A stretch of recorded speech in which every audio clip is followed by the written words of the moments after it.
Online classes में आप सभी का स्वागत है। हम सबके बीच आदरणीय डॉक्टर उत्तम द्विवेदी सर जुड़ चुके हैं। मैं इस मंच के माध्यम से सर का स्वागत करता हूं। आप सबको विदित है कि हम सबकी एआईबी प्रिपरेशन की कॉन्स्टिट्यूशनल लॉज की क्लास चल रही है और आज सर हम सबका मार्गदर्शन फंडामेंटल राइट्स पार्ट से थर्ड ऑफ द कॉन्स्टिट्यूशन के विषय पे करेंगे। मैं आदरणीय सर से आग्रह करता हूँ कि क्लास का संचालन प्रारंभ करें। आदरणीय सर। धन्यवाद। कल हम लोगों ने जाना कि संविधान बना कैसे और फिर संविधान में कुल कितने भाग हैं, कितने आर्टिकल्स हैं, फिर प्रस्तावना के बारे में मेन बिंदु जाने। और प्रस्तावना में कल मैंने एक जगह अखंडता शब्द यूज कर दिया है, दरअसल वो अखंडता की जगह में एकता आप जान लीजिएगा, एकता उसका मतलब है। और फिर प्रस्तावना को लेकर संशोधन क्या क्या हुए, फिर उसको लेकर विवाद क्या हुए, फिर उसके बाद आर्टिकल 1 से 4 तक के अनुच्छेद जाने, फिर नागरिकता के संबंधित प्रावधान जाने। तो आज की स्थिति यह है कि हम लोग भारत किसको कहेंगे वो जान गए और भारत के ऑफिशियल कॉन्स्टिट्यूशनल नाम क्या है वो भी जान गए, भारत अर्थात इंडिया। अब हमें आज फिर दूसरे भाग में हम लोगों ने जाना कि भारत का नागरिक कौन होगा और वो कैसे बनेगा। अब जब हम ये जान गए कि भारत है क्या और भारत में शामिल कौन है, तो फिर जो भारत का नागरिक बना उसे राज्य देगा क्या, उसे भारत देश देगा क्या। तो वो भाग 3 में है। भाग 3 में आर्टिकल 12 से लेकर आर्टिकल 12 से लेकर आर्टिकल 35 तक के प्रावधान शामिल हैं और इसे हम कहते हैं फंडामेंटल राइट्स, जिसमें संविधान यह बताता है कि जो व्यक्ति भारत में रह रहा है या जो व्यक्ति भारत का नागरिक है उसे भारत क्या देगा। तो सबसे पहले मूल अधिकारों का इतिहास जान लेते हैं। कल मैंने थोड़ा सा बताया। दरअसल पहले भारत क्या पूरे विश्व में राजतंत्र हुआ करता था, जिसमें अधिकार केवल राजा के पास हुआ करते थे। आपको यह जानकर आश्चर्य होगा कि राज्य बनाया ही इसलिए गया था ताकि वो उस राज्य में रहने वाले नागरिकों का कल्याण करे, उनको वो सारी सुविधाएं दे जिसके जरिए वो अपना डेवलपमेंट कर पाए। कुछ लड़के मैसेज कर रहे हैं, आवाज नहीं आ रही है। नहीं सर, आ रही है, आप कंटिन्यू करें। तो वो राज्य को बनाया ही इसलिए गया, और बनाया किसने? उस राज्य में रहने वाले लोगों ने बनाया। क्यों? इसलिए ताकि वो राज्य अपनी सत्ता का उपयोग करके जिन नागरिकों ने, जिस देशवासियों ने उस राज्य का निर्माण किया है, उनको वो सारी सुविधाएं दें जिसके जरिए वो अपना विकास कर सके, और साथ ही सत्ता की मनमानी पर भी रोक लगे। लेकिन हुआ इसका उल्टा। राजा सत्ता पाके मदांध हो गए। और ऐसा ही एक किस्सा हुआ इंग्लैंड में। इंग्लैंड का एक राजा था 1200 ईस्वी में, 1215 की बात बता रहा हूं मैं, 15 जून 1215 की बात बता रहा हूं मैं। किंग जॉन वो आम जनता के ऊपर भारी अत्याचार करता था। अत्याचार की जब सीमा पार हो गई तो विद्रोह हो गया, और विद्रोह इतना बढ़ा कि राजा को संधि करने के लिए मजबूर कर दिया उन लोगों ने। और तब पहली बार जो संधि हुई उसको कहा गया Magna carta, the great charter. उसमें यह लिखा गया, यह मान लिया गया कि अब राजा मनमानी नहीं कर पाएगा, राजा सत्ता का दुरुपयोग नहीं कर पाएगा, और कानून का पालन केवल आम जनता भर नहीं करेगी, कानून का पालन राजा भी करेगा। तो पहली बार कानून की सर्वोच्चता का सिद्धांत आ गया, और साथ ही आम जनता को सत्ता के दुरुपयोग से राजा से बचाया जाएगा। इस तरह पहली बार लगभग ये भाव पैदा हुआ कि राजा भी मनमानी करके आम जनता को परेशान नहीं कर पाएगा। और इसीलिए फंडामेंटल राइट्स की शुरुआत मैग्ना कार्टा के 15 जून 1215 के इस चार्टर से ही मानी जाती है। इसीलिए भारतीय संविधान के भाग 3 को मैग्ना कार्टा की संज्ञा दी जाती है। ये क्वेश्चन पूछा जाता है, ध्यान रखिए। अब उसके बाद जब अमेरिका का संविधान बना, तो अमेरिका का संविधान जब 4 जुलाई 1776 में बनकर तैयार हो गया, तो जब उसे सौंपा गया तो एक नेता हुआ करते थे, 1215 की बात है, जब एक नेता हुआ करते थे थॉमस जेफरसन, उन्होंने एक बड़ी शानदार टिप्पणी की। बोले इस संविधान में यह तो लिखा है कि सरकार क्या कर सकती है, लेकिन यह नहीं लिखा कि सरकार क्या नहीं कर सकती है, और इसलिए यह संविधान अधूरा है। और तब पहली बार बिल ऑफ राइट्स में संशोधन करके फंडामेंटल राइट्स जोड़े गए अमेरिका के संविधान में। तो फंडामेंटल राइट्स हैं क्या? किसी भी देश में सत्ता की जो सीमाएं हैं, किसी भी देश में के संविधान में जो ये लिखा हुआ है कि सत्ताएं ये नहीं कर सकती हैं, वही मूल अधिकार है। तो मूल रूप से मूल अधिकार शामिल ही इसलिए किए गए ताकि सत्ता के आक्रमण से आम जनता के वो अधिकार बचाए जा सकें जो उन्हें अपनी बेसिक जरूरतों को पूरी करने के लिए आवश्यक हैं, जो उनका अपना विकास करने के लिए आवश्यक है। तो ये मूल अधिकार भारतीय संविधान में शामिल कर लिए गए। मूल अधिकार इसलिए भी जरूरी है कि किसी भी राष्ट्र का डेवलपमेंट तब तक नहीं होगा जब तक नागरिकों का विकास नहीं होगा, नागरिकों में राजनीतिक चेतना नहीं आएगी। और नागरिकों में राजनीतिक लोकतंत्र, राजनीतिक चेतना आएगी कब? जब नागरिकों को वो सारी सुविधाएं मिलें जिसके जरिए वो अपना डेवलपमेंट कर पाए। इसीलिए इन्हें मूल कहा जाता है, फंडामेंटल राइट इसीलिए कहा जाता है। एक बात और है जो इन्हें फंडामेंटल कहा जाता है, वो इसलिए क्योंकि संविधान इन्हें आम जनता को उपलब्ध कराने की गारंटी देता है, और ये संविधान से आम जनता को सीधे प्राप्त हो जाते हैं। तीसरी महत्वपूर्ण बात, यदि ये सरकारें नहीं देंगी, आपके अधिकार छीनेंगी, तो आपको यह अधिकार है संविधान में कि आप सीधे न्यायालय में चले जाएं, और न्यायालय में भी सर्वोच्च पे चले जाएं, सीधे सुप्रीम कोर्ट जा सकते हैं कि मेरे इस फंडामेंटल राइट का वायलेशन हुआ है। वैसे आप डायरेक्ट किसी केस में सुप्रीम कोर्ट नहीं जा सकते, लेकिन अगर आपके फंडामेंटल राइट का वायलेशन हुआ है तो आप सीधे सुप्रीम कोर्ट जा सकते।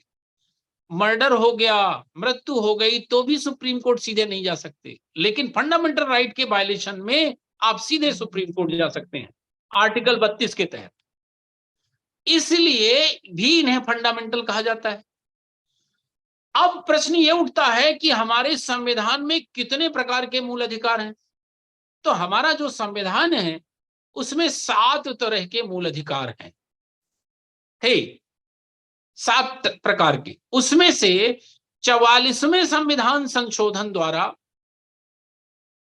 मूल अधिकारों में एक संशोधन कर दिया गया। क्या संशोधन कर दिया गया?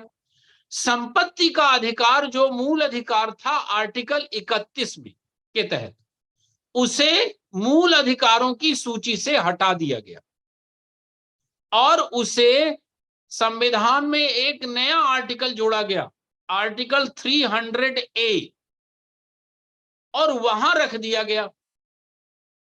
और इस तरह से अब संपत्ति का अधिकार मूल अधिकार नहीं है, बल्कि वो कॉन्स्टिट्यूशनल राइट्स है, या लीगल राइट्स भी कह सकते हैं उसको। अब कॉन्स्टिट्यूशनल राइट्स, लीगल राइट्स और फंडामेंटल राइट्स का डिफरेंस क्या है, ये भी मैं बता देता हूं। और 44वें संशोधन से एक बात और की गई, आर्टिकल 19 में 7 तरह की स्वतंत्रताएं लिखी हुई थी। उसमें आर्टिकल 19(1)(f) में संपत्ति के धारण करने की स्वतंत्रता थी, कितनी भी संपत्ति आप रख सकते हैं, इसकी स्वतंत्रता दी हुई थी, और वो मूल अधिकार था। लेकिन 44वें संविधान संशोधन द्वारा उसको 19(1)(f) से विलोपित कर दिया गया। तो 44वें संशोधन से 2 चीजें की गई। 19(1)(f) में जो संपत्ति के धारण करने की स्वतंत्रता मिली थी वो मूल अधिकारों की सूची से हटा दी गई। और आर्टिकल 31 में यह सुरक्षा दी गई थी कि आपकी संपत्ति छीनी नहीं जाएगी, और अगर छीनी जाएगी तो उसका स्पष्ट आधार होगा, जनहित और क्षतिपूर्ति मिलेगी उसकी। वो भी समाप्त कर दिया गया आर्टिकल 44 में 1978 को ऐसा किया गया। और वो आर्टिकल 300A में अब कॉन्स्टिट्यूशनल राइट्स या लीगल राइट्स बन गया, संवैधानिक अधिकार या कानूनी अधिकार बन गया। अब प्रश्न ये है कि संवैधानिक अधिकार या कानूनी अधिकार और मूल अधिकार में अंतर क्या है। यहां से क्वेश्चन आता है, ध्यान दीजिएगा। तो पहले तो आप ये जान लीजिए कि कानूनी अधिकार, कॉन्स्टिट्यूशनल राइट संविधान में हैं कितनी या कहां कहां लिखे हैं, वो एक जगह नहीं लिखे हैं। तो उसमें पहला कानूनी अधिकार जो पिछली बार आपके उसमें पूछा गया है बार की परीक्षा में, तो वो है आर्टिकल 265 संवैधानिक कॉन्स्टिट्यूशनल राइट्स में लिखा रहा हूं, आर्टिकल 265, जिसमें लिखा है कि विधि के प्रावधान के बिना किसी व्यक्ति से टैक्स वसूला नहीं जाएगा। ये पूछा जा चुका है। दूसरा कॉन्स्टिट्यूशनल राइट्स है आर्टिकल 300A, जो मैंने अभी अभी बताया कि विधि के बिना किसी की संपत्ति छीनी नहीं जाएगी। तीसरा कॉन्स्टिट्यूशनल राइट्स है 301, आर्टिकल 301, जिसमें लिखा है कि व्यापार वाणिज्य की स्वतंत्रता होगी।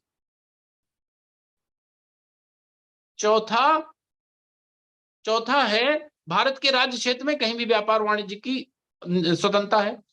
चौथा जो कॉन्स्टिट्यूशनल राइट्स है वो है आर्टिकल 326, जिसका उपयोग अभी आप करने वाले।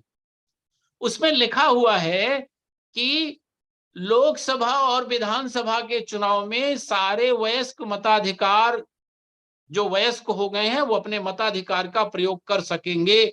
और इसी अनुच्छेद के परिपालन में ही आपको जन प्रतिनिधित्व अधिनियम कानून 1951 के तहत वोटिंग का राइट दिया हुआ है। तो मत देने का अधिकार भी एक तरह का लीगल राइट्स है, कानूनी अधिकार। तो ये चार तो हो गए आपके कॉन्स्टिट्यूशनल राइट्स। अब इसमें क्वेश्चन पूछता है कि मत देने का अधिकार क्या है? मूल अधिकार, constitutional rights, legal rights, human rights, मानवाधिकार, मानवाधिकार। अब इसमें आंसर क्या लिखना है आपको? मूल अधिकार बिल्कुल नहीं है, ये मानव अधिकार भी बिल्कुल नहीं है। अब ये कॉन्स्टिट्यूशनल राइट्स भी है क्योंकि आर्टिकल 326 में लिखा हुआ है, और कानून बनाकर आपको दिया गया तो ये लीगल राइट्स भी है। तो अगर इसमें कोई ऑप्शन हो जिसमें कॉन्स्टिट्यूशनल और लीगल दोनों ऑप्शन मिले तो आप उसको टिक करिएगा, क्योंकि ये दोनों। और अगर दो में से एक ही चुनना हो तो फिर लीगल राइट्स चुनिएगा। क्यों? क्योंकि संविधान में लिखा भले है, लेकिन वोट देने का अधिकार आपको मिला तब जब जनप्रतिनिधित्व अधिनियम कानून बना और उसमें प्रावधान किया गया, उस कानून के अनुसार आपको मिला, तो फिर वो। वैसे तो ऑप्शन में दोनों देने चाहिए, ठीक है। तो ये कानूनी अधिकार हो गया। अब मूल अधिकार और कानूनी अधिकार या कॉन्स्टिट्यूशनल राइट्स में अंतर क्या है? तो अंतर ये है कि एक तो मूल अधिकार संविधान में अगर लिखे हैं तो सीधे आपको मिलेंगे, उसके लिए अलग से कोई कानून बनाने की बहुत जरूरत नहीं है। लीगल राइट्स तब तक नहीं मिलेंगे जब तक कि संविधान में लिखे होने के बाद भी संसद कानून उस पर नहीं बनाएगी, तब तक आपको नहीं मिलेंगे। दूसरा महत्वपूर्ण अंतर है, जो सबसे महत्वपूर्ण है, कि मूल अधिकारों को यदि राज्य सरकार या कोई भी सरकार छीनेगी तो आप मूल अधिकारों की सुरक्षा के लिए संविधान के अनुच्छेद 32 के तहत, आर्टिकल 32 के तहत सीधे आप कहां पहुंच जा सकते हैं? सुप्रीम कोर्ट जा सकते हैं सीधे। ये सुविधा केवल मूल अधिकारों के लिए मिली हुई है, लेकिन कानूनी अधिकार में यह सुविधा नहीं मिली। उस एक्ट में जो प्रावधान होगा उसके अनुसार आप संबंधित न्यायालय में जाएंगे, बहुत होगा तो आप हाई कोर्ट जा सकते। तो जो स्टेटस मूल अधिकारों का है वो स्टेटस कानूनी अधिकारों का नहीं होता है, इसीलिए मूल अधिकारों का दर्जा ज्यादा ऊपर माना जाता है। ठीक है, अब देखिए, अब हम आर्टिकल वाइज आर्टिकल व्याख्या करते चलते हैं। तो सबसे पहले हम पढ़ते हैं आर्टिकल 12। अभी मैंने कई बार राज्य शब्द का उपयोग किया। आर्टिकल 12 में राज्य की परिभाषा ही लिखी हुई है। राज्य है क्या?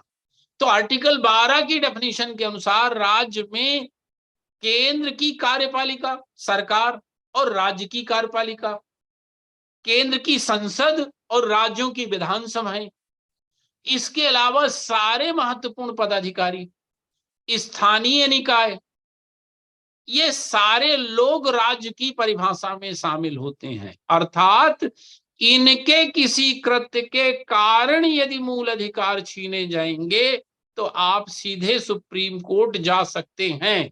अब एक प्रश्न और है यहां पर कि क्या न्यायपालिका भी राज्य की परिभाषा में शामिल है कि नहीं?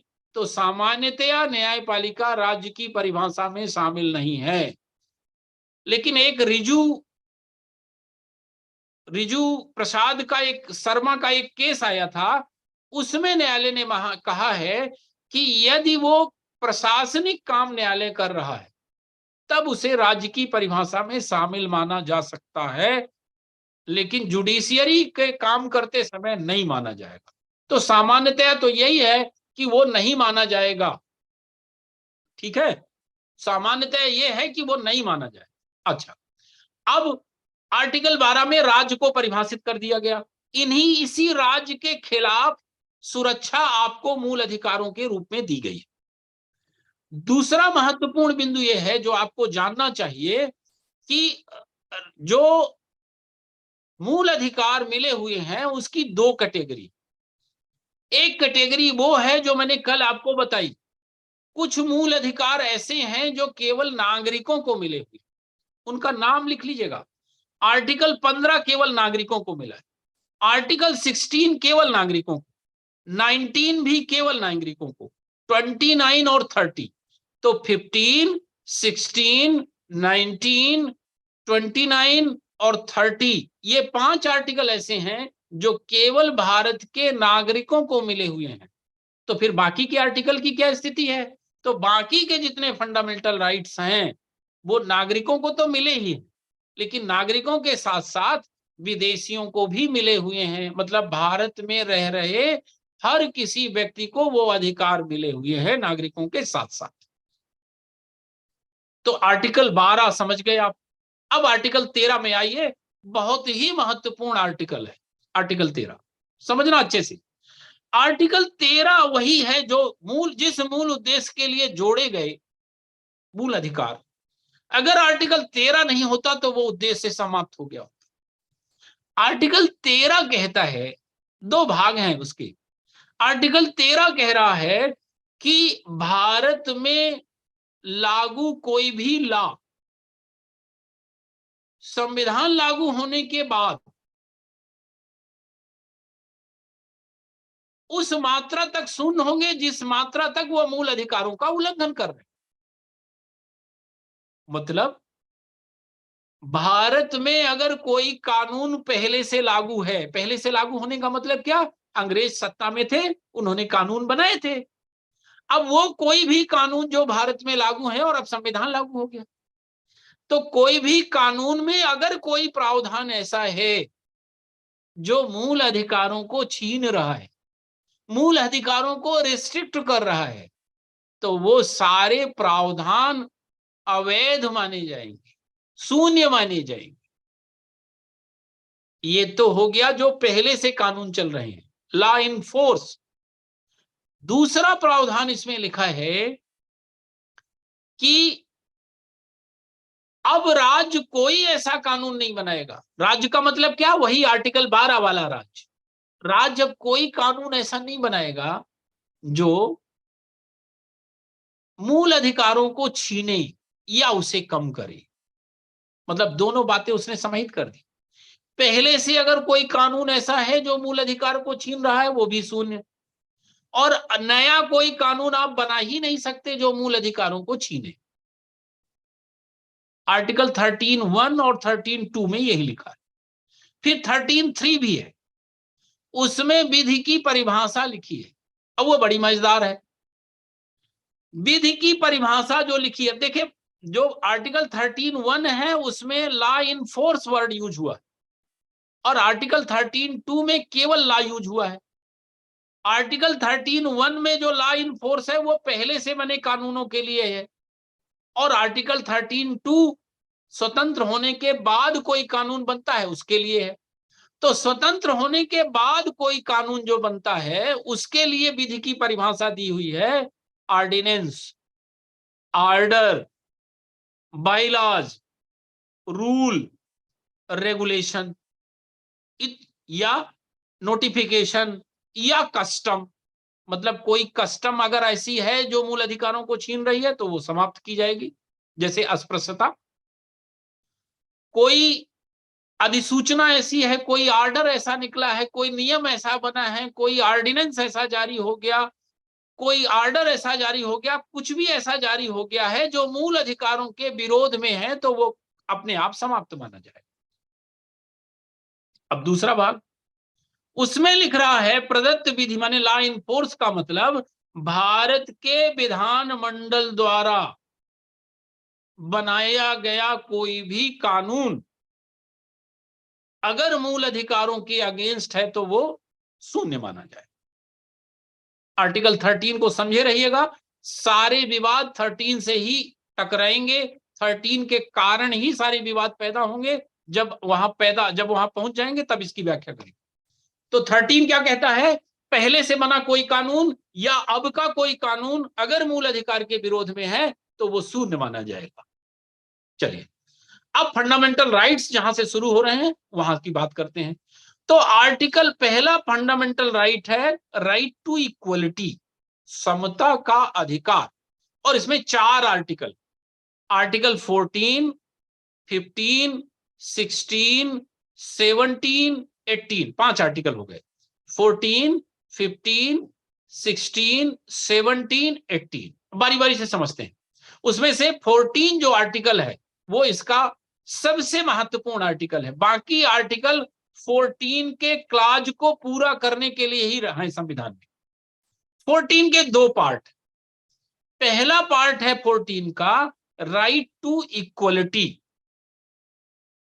विधि के समक्ष समता, और दूसरा भाग है इक्वल प्रोटेक्शन ऑफ लॉ, विधि का समान संरक्षण।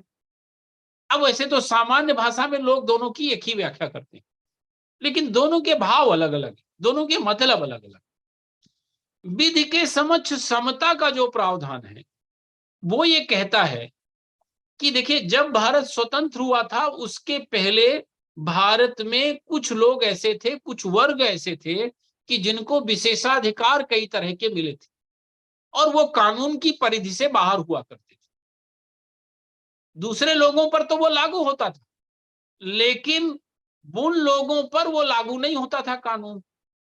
अब जब भारत का संविधान लागू हो गया तो ये सारी व्यवस्था बदल दी गई और कहा गया कि अब से किसी को कोई विशेषाधिकार नहीं, कोई स्पेशल प्रिविलेज नहीं मिलेगा, सारे लोग कानून के समक्ष बराबर होंगे। अगर कोई कानून बना है तो वो गरीब के लिए भी उतना ही कारगर होगा जितना अमीर के लिए। अगर गरीब को किसी सजा पर दंड मिलेगा तो अमीर को भी मिलेगा, राजा को भी मिलेगा, महाराजा को भी मिलेगा। इसलिए वो कानून अब किसी को स्पेशल सुरक्षा नहीं देगा। ये कहता है विधि के समक्ष समता, मतलब जो अभी तक ऊंच नीच की खाई थी उसे समाप्त कर दी गई कानून के समक्ष। तो फिर दूसरे भाग का क्या मतलब है, अच्छे से समझना। विधियों का समान संरक्षण, उसकी व्याख्या क्या है? तो विधियों का समान संरक्षण का भाव जान लीजिए। विधियों का समान संरक्षण कहता है कि अब सब बराबर तो हैं, लेकिन इतने सालों से जिसे विशेषाधिकार मिला हुआ था वो तो आगे बढ़ गया था। अब उसके साथ अगर दूसरे को रख दिया जाएगा तो फिर वो उसके साथ कैसे दौड़ पाएगा। आप इसको ऐसे समझिए कि आपके अस्तबल में दो घोड़े थे, एक घोड़े को आपने ज्यादा खाना खुराक खिलाई, खूब हट्टा कट्टा हो गया वो, दूसरे को आपने नहीं खिलाई, नहीं पाया वो। अब आपने स्वतंत्र भारत हो गया तो कहा कि आज के बाद अब दोनों को बराबर बराबर मिलेगा, तब ठीक है, पहला भाग यही है। दूसरा भाग में ये कह रहा है कि आज के बाद तो अब बराबर मिलेगा, लेकिन इसके पहले वो जो तंदुरुस्त हो गया है तो उसको कम से कम इतना तो दे दो कि वो भी तंदुरुस्त हो जाए, फिर दौड़ कराओ तो ठीक है। तो दूसरे का भाव ये है कि समानता तो हम लागू करेंगे, पर पहले स्थितियां समान करेंगे, उसके बाद समानता लागू करेंगे। मतलब जो विधियों का समान संरक्षण वाला लाज है वो ये कह रहा है कि ऐसे लोग जिनकी परिस्थितियां समान हैं उनके साथ विधियों का समान संरक्षण करेंगे। जैसे महिलाओं की अलग कैटेगरी, बच्चों की अलग कैटेगरी, एससी की अलग कैटेगरी, एसटी की अलग कैटेगरी, विकलांग की अलग कैटेगरी बनाई जा सकती है। इसका मतलब आर्टिकल 14 का पहला भाग कहता है कि किसी तरह की विषमता नहीं की जाएगी, लेकिन आर्टिकल 14 का जो दूसरा भाग है विधियों का समान संरक्षण, वो कहता है कि जिनकी परिस्थितियां असमान हैं उन्हें अलग ग्रुप में रखा जाएगा, और जिनकी परिस्थितियां एक समान हैं उन्हीं के बीच में समानता लागू की जाएगी, उसकी दूसरे के साथ तुलना नहीं की जाएगी। तो जो आर्टिकल 15-16 में जो अपवाद आए वो विधियों के समान संरक्षण के प्रावधान है, और जो समानता के प्रावधान है 15-16 में वो विधि के समक्ष समता के प्रावधान है। अब 14 अगर समझ में आ गया तो 15 और 16 समझ में आ जाएंगे। अब 14 की बात समझिए आप। 14 में एक चीज अभी आई, अभी जब सिटीजनशिप अमेंडमेंट एक्ट बना 2019 वाला, उसमें एक प्रावधान किया गया था जिसको आर्टिकल 14 के आधार पर लोग कह रहे थे कि ये प्रावधान आर्टिकल 14 का वायलेशन। मैंने अभी कल आपको सिटीजनशिप पढ़ाया, उसके आर्टिकल 11 में बताया है कि सिटीजनशिप के संबंध में कानून बनाने का अधिकार केवल और केवल संसद को है, और संसद ने अपनी उस शक्ति का उपयोग करते हुए सबसे पहले 1955 में सिटीजनशिप अमेंडमेंट एक्ट बनाया था। उसी में 2019 में एक संशोधन कर दिया गया। क्या संशोधन किया गया? उसमें कहा गया कि पाकिस्तान, अफगानिस्तान और बांग्लादेश, इन 3 देशों से 6 धर्म के लोग, 6 धर्म कौन कौन से? हिंदू, सिख, बौद्ध, जैन, पारसी और ईसाई, इन 6 धर्मों के लोग जो वहां धार्मिक उत्पीड़न का शिकार हैं, वो अगर 31 दिसंबर 2014 के पहले भारत आ गए हैं तो उन्हें भारत की नागरिकता दी जाएगी, जिसका बड़ा विरोध हुआ, और खासकर मुस्लिम समाज की तरफ से बड़ा विरोध हुआ। अब जब विरोध हुआ तो भारी आक्रोश पनपा, आप लोगों ने, सब लोगों ने देखा ही होगा। लेकिन अगर उसकी संवैधानिक व्याख्या आर्टिकल 14 की कसौटी में कसिए तो क्रिस्टल क्लियर हो जाएगा। आर्टिकल 14 का भाग 2 कहता है विधियों का समान संरक्षण मिलेगा, लेकिन किनको? जिनकी स्थितियां समान। सरकार का तर्क यह है, या किसी भी संविधान के जानकार का तर्क यह है कि क्या अफगानिस्तान, पाकिस्तान और बांग्लादेश में मुस्लिम भी धार्मिक उत्पीड़न का शिकार हैं क्या? आपका उत्तर आएगा नहीं। तो हम ले किन्हें रहे हैं? जो धार्मिक उत्पीड़न के शिकार हैं इन 3 देशों में, आप मुझे ये बताइए कि कोई व्यक्ति यदि किसी राष्ट्र में जहां उसका वेल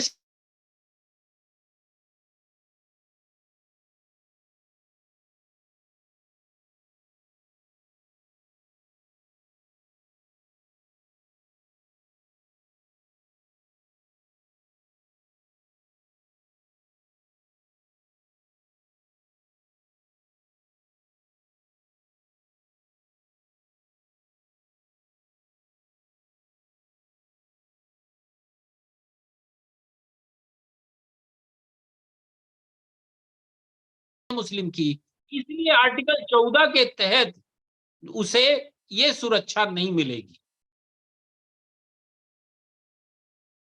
और इस तरीके से उसने सरकार ने आर्टिकल 14 के तहत जो सरकार के ऊपर आरोप लगाए जा रहे थे कि आप मुस्लिम धर्म के साथ भेदभाव कर रहे हैं, आर्टिकल 14 का वायलेशन कर रहे हैं, उस स्थिति को उसने क्लियर किया कि चूंकि मुस्लिम बहुल राष्ट्र हैं, वहां मुस्लिम के साथ कोई अन्याय नहीं हो रहा है और हिंदू, सिख, बौद्ध, जैन के लिए भारत के अलावा कहीं जगह नहीं है, इसलिए हम उन्हें ले रहे हैं। 14 की व्याख्या हो गई। अब आर्टिकल 15 पे आइए। तो आर्टिकल 15 का भाग 1, 15 क्लाज 1, 15 क्लाज 1 वो कहता है कि राज्य किसी नागरिक के खिलाफ, किसी नागरिक के विरुद्ध पांच तरीकों से धर्म, मूल वंश, जाति, लिंग, जन्म स्थान, रिलीजन, रेस, कास्ट, सेक्स और प्लेस ऑफ बर्थ के आधार पर किसी तरह का कोई भेदभाव नहीं करेगा। समझिएगा, 15(1) कह रहा है कि राज्य इसके इन 5 आधारों पर कोई भेदभाव नहीं करे। और राज्य भर नहीं, 15(2) में लिखा है कि कोई नागरिक भी किसी व्यक्ति को अपनी दुकान या कुआं या तालाब में जाने से नहीं रोकेगा, अर्थात नागरिक भी भेदभाव नहीं करेगा इन 5 आधारों पर। 15(2) में लिखा है। तो 15(1) और 15(2) क्या कह रहे हैं कि कानून के समक्ष सारे लोग समान हैं, और यही आर्टिकल 14 का विधि के समक्ष समता कह रहा है। लेकिन आर्टिकल 15(3) कुछ अलग कह रहा है। 15(1) जहां कह रहा है कि लिंग के आधार पर भेदभाव नहीं करेंगे, वहीं 15(3) कह रहा है कि राज्य महिलाओं और बच्चों के लिए अलग से कानून बना सकता है। तो ये क्यों ऐसा किया? क्योंकि इनकी स्थितियां अलग हैं। तो इसमें 14 का क्लास 2 आ गया, उसके अनुसार कह रहा है कि राज्य चाहे तो इनके लिए अलग से कानून बना सकता है, और बना भी है। वो महिलाओं के लिए अलग, बच्चों के लिए अलग। मूल संविधान में इतना ही लिखा हुआ था, 15(1), 15(2), 15(3). लेकिन जल्दी ही संविधान लागू हुआ नहीं कि समस्या आ गई। एक महिला थी, चंपकम दोराय राजन, उनको एक कॉलेज में प्रवेश मिला, कॉलेज में परीक्षा हुई, वहां उनका मेरिट में नाम था, वो प्रवेश लेने गई। लेकिन उस कॉलेज में स्वतंत्रता के पहले से ही रिजर्वेशन लागू था, और रिजर्वेशन केवल SC ST के लिए नहीं लागू था, ईसाई के लिए भी लागू था, मुस्लिम के लिए भी लागू था। तो उनसे कम नंबर वाली महिलाओं को प्रवेश मिल गया, उनको प्रवेश नहीं मिला। वो संविधान की किताब लेके पहुंची प्रिंसिपल के पास और कहा कि आर्टिकल 15(1) कहता है कि राज्य किसी नागरिक के साथ धर्म, लिंग के आधार पर कोई भेदभाव नहीं करेगा। और आर्टिकल 29(2) कहता है कि किसी को लिंग के आधार पर, धर्म के आधार पर प्रवेश देने से वंचित नहीं किया जाएगा किसी एजुकेशनल इंस्टीट्यूट में। तो मेरे आर्टिकल 15(1) का वायलेशन हो रहा है, मूल अधिकारों का वायलेशन हो रहा है। लेकिन प्रिंसिपल को कहा मतलब, उसे तो जो ऑर्डर आया था वो ऑर्डर वो लागू कर रहा था, उसे प्रवेश नहीं मिला। वो न्यायालय चली गई। न्यायालय में सरकार ने अपना पक्ष रखा और चंपकम दोराय राजन ने अपना पक्ष रखा। अब चूंकि संविधान का आर्टिकल 32 न्यायालय को मूल अधिकारों का संरक्षक घोषित कर रहा है, सुप्रीम कोर्ट को, तो जब सुप्रीम कोर्ट में उन्होंने तर्क दिया कि भाई लिखा है आर्टिकल 15(1) में साफ साफ की लिंग के आधार पर राज्य भेदभाव नहीं करेगा, फिर मुझे प्रवेश देने से किस आधार पर रोका जा रहा? राज्य सरकार ने नीति निर्देशक तत्व का हवाला दिया कि हमें लिखा है कि सामाजिक और आर्थिक हितों का बढ़ावा देना है जो लोग पिछड़े हैं, इसलिए हमने ये प्रावधान कर रखे हैं। लेकिन न्यायालय ने उनकी बात नहीं सुनी और उनको फैसला दिया कि आप इसको लागू करिए। नेहरू सरकार के कान खड़े हो गए, बोले ये तो इस तरह में तो हम कुछ कर ही नहीं पाएंगे। तब पहला संविधान संशोधन हुआ और उस पहले संविधान संशोधन द्वारा आर्टिकल 15 में 15(4) जोड़ दिया गया और लिख दिया गया कि राज्य सामाजिक और शैक्षिक दृष्टि से जो पिछड़े नागरिक हैं और SC ST हैं, उनके हितों को बढ़ावा देने के लिए प्रावधान कर सकती है। ठीक, तो आर्टिकल 15(4) जोड़ा गया पहले संविधान संशोधन से। अब उसके बाद आर्टिकल 15(5) भी जुड़ गया संविधान में। कैसे जुड़ा? 15(5) में लिख दिया गया कि राज्य सामाजिक और शैक्षिक दृष्टि से पिछड़े लोगों और SC ST को बढ़ावा देने के लिए किसी भी एजुकेशनल इंस्टीट्यूट में प्रवेश दे सकती है। 15(5) में लिख दिया गया और ये 93 संविधान संशोधन द्वारा लिख दिया गया 2005 में। और फिर 15(6) जोड़ दिया गया जिसमें EWS के लिए, इकोनॉमिक बैकवर्ड सेक्शन के लिए 10% रिजर्वेशन की व्यवस्था कर दी गई प्रवेश में। तो 15(3) तक तो पहले से था, 15(4) जोड़ दिया गया पहले संविधान संशोधन से, 15(5) जोड़ दिया गया 93 अमेंडमेंट से और 15(6) जोड़ दिया गया 103 अमेंडमेंट से, 103वां संविधान संशोधन से। इस तरीके से आज की डेट में आर्टिकल 15 में 15(6) तक की 15 क्लास 1 में राज्य किसी नागरिक के साथ भेदभाव नहीं करेगा। 15(2) में नागरिक भी भेदभाव नहीं करेंगे। 15(3) में महिलाओं और बच्चों के साथ राज्य भेदभाव कर सकता है, उन्हें अलग से प्रावधान कर सकता है। और 15(4), 15(5), 15(6) मैंने आपको बताई दिया। इस तरीके से फिर 103वें संविधान संशोधन द्वारा 15(6) क्लास जोड़ दिया गया। अब हम आ जाते हैं आर्टिकल 16 में। हालांकि बहुत बड़ा आर्टिकल है 16 और अभी इसकी व्याख्या पूरी नहीं हुई है, वो मैं आपको बताऊंगा। तो अब आर्टिकल 16 जहां कहता 15 किसकी बात कर रहा है? भेदभाव नहीं करेंगे। कहां? सामान्य जगहों पर। अब आर्टिकल 16 कहता है कि नौकरियों में आरक्षण, अगर एजुकेशनल इंस्टीट्यूट में आरक्षण मिल रहा है तो आर्टिकल 15 उसके लिए जिम्मेदार है, और अगर नौकरियों में आरक्षण मिल रहा है तो उसके लिए आर्टिकल 16 जिम्मेदार है। तो वो कहता है आर्टिकल 16(1) कि राज्य नौकरी देने में किसी नागरिकों के साथ कोई भेदभाव नहीं करेगा, सभी को समान अवसर उपलब्ध कराएगा। 16(1) तो राज्य कह रहा है सभी को समान अवसर उपलब्ध कराएगा, मतलब आर्टिकल 14 के पहले भाग के अनुसार है ये, विधि के समता के। फिर कहता है दूसरे क्लाज में कि राज्य, अब यहां वहां 5 है, यहां 7, धर्म, मूल वंश, जाति, लिंग, उद्भव, जन्म स्थान, निवास, 7 आधारों पर नौकरी देने में कोई भेदभाव नहीं करेगा। 7 आधारों पर। कौन कौन से नए जुड़ गए इसमें? एक तो जुड़ गया निवास और दूसरा जुड़ गया उद्भव, डिसेंट, कहां से आप आए। तो इन आधारों पर कोई भेदभाव नहीं करेगा। और लेकिन आर्टिकल 16(3) कहता है कि संसद यदि चाहे तो निवास स्थान के लिए स्पेशल नियम बना सकता है, और संसद ने बनाया भी। जैसे कुछ जो पिछड़े राज्य हैं वहां पर संसद ने कानून बनाया है कि वहां नौकरी वहीं का निवासी पाएगा, वो आर्टिकल 16(3) के तहत ही वो कानून बनाया गया है। अब मूल संविधान में इतना ही था, फिर 16(4) में लिखा है, 16(4) में, कि यदि राज्य को लगता है कि पिछड़े हुए का प्रतिनिधित्व राज्य की सेवा में पर्याप्त नहीं है तो वह आरक्षण कर सकता है। पिछड़े हुओं का राज्य की सेवा में प्रतिनिधित्व पर्याप्त नहीं है तो वह रिजर्वेशन कर सकता है। अब प्रतिनिधित्व पर्याप्त नहीं है का मतलब क्या है? उनकी संख्या के अनुसार नौकरी में जितने लोग उनके होने चाहिए अगर वो नहीं है तो वो रिजर्वेशन का प्रावधान कर सकता है, और इसी के तहत नौकरी में रिजर्वेशन दिया गया। लेकिन अब मूल संविधान में इतनी स्थितियां थी।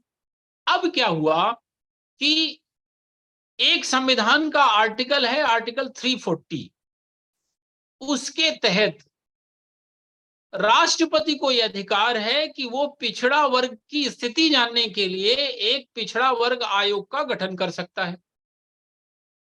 राष्ट्रपति ने अपनी इसी शक्ति का उपयोग किया और पहला पिछड़ा वर्ग आयोग 1953 में काका कालेलकर की अध्यक्षता में गठित हो गया। ध्यान रखिएगा, काका कालेलकर आयोग, जिसको यह बताना था कि पिछड़ेपन का आधार क्या हो। तो काका कालेलकर ने कहा पिछड़ेपन का आधार जाति ही होना चाहिए, और उसने अपनी रिपोर्ट प्रस्तुत कर दी, लेकिन वो ठंडे बस्ते में पड़ी रही, उसको लागू नहीं किया गया। अब उसके बाद क्यों लागू नहीं किया गया? क्योंकि उस समय कांग्रेस पार्टी पूरे देश की पार्टी थी, सारे धर्मों की पार्टी थी, पूरा राष्ट्र कांग्रेस पार्टी को वोट करता था। तो वो पिछड़े की योजना लागू करके एक बड़े वर्ग से अपने जनाधार को क्यों समाप्त करे, इसलिए उसने नहीं लागू किया। लेकिन जब इंदिरा जी की मृत्यु, इंदिरा जी की सत्ता गई कब? 1977 में, आपातकाल के बाद, और मोरारजी देसाई सत्ता में आ गए। मोरारजी देसाई को पता था कि इंदिरा जी फिर सत्ता में आएंगी, तो उन्हें लगा कि हम ऐसा क्या कर दें कि हमारी सत्ता बनी रही। तो उनको किसी ने बताया कि पिछड़े वर्ग की जनसंख्या 52% है। हालांकि वो सही नहीं था डाटा, क्योंकि वो कैलकुलेशन बेस्ड था। इसलिए उन्होंने क्या किया कि राष्ट्रपति की शक्तियों का उपयोग करते हुए आर्टिकल 340 के तहत दूसरा पिछड़ा वर्ग आयोग गठित करा दिया। कब? 1979 में। लेकिन जब तक उसके अध्यक्ष कौन थे? बीपी मंडल, जिसे आप मंडल कमीशन के नाम से जानते हैं। जब तक उसकी रिपोर्ट आती 80 में, तब तक मोरारजी देसाई चल गए, सरकार ही चली गई। इंदिरा जी फिर से भारी बहुमत से आ गई। अब जब भारी बहुमत से आ गई और सत्ता पाने के लिए पिछड़ों की जरूरत नहीं महसूस हुई, तो लागू होने का प्रश्न ही नहीं। अब इंदिरा जी 84 में खत्म हुई, डेथ हो गई, उनकी हत्या हुई। उसके बाद सहानुभूति में राजीव जी को और ज्यादा सीटें मिल गई, तो राजीव जी फिर सत्ता में आ गए।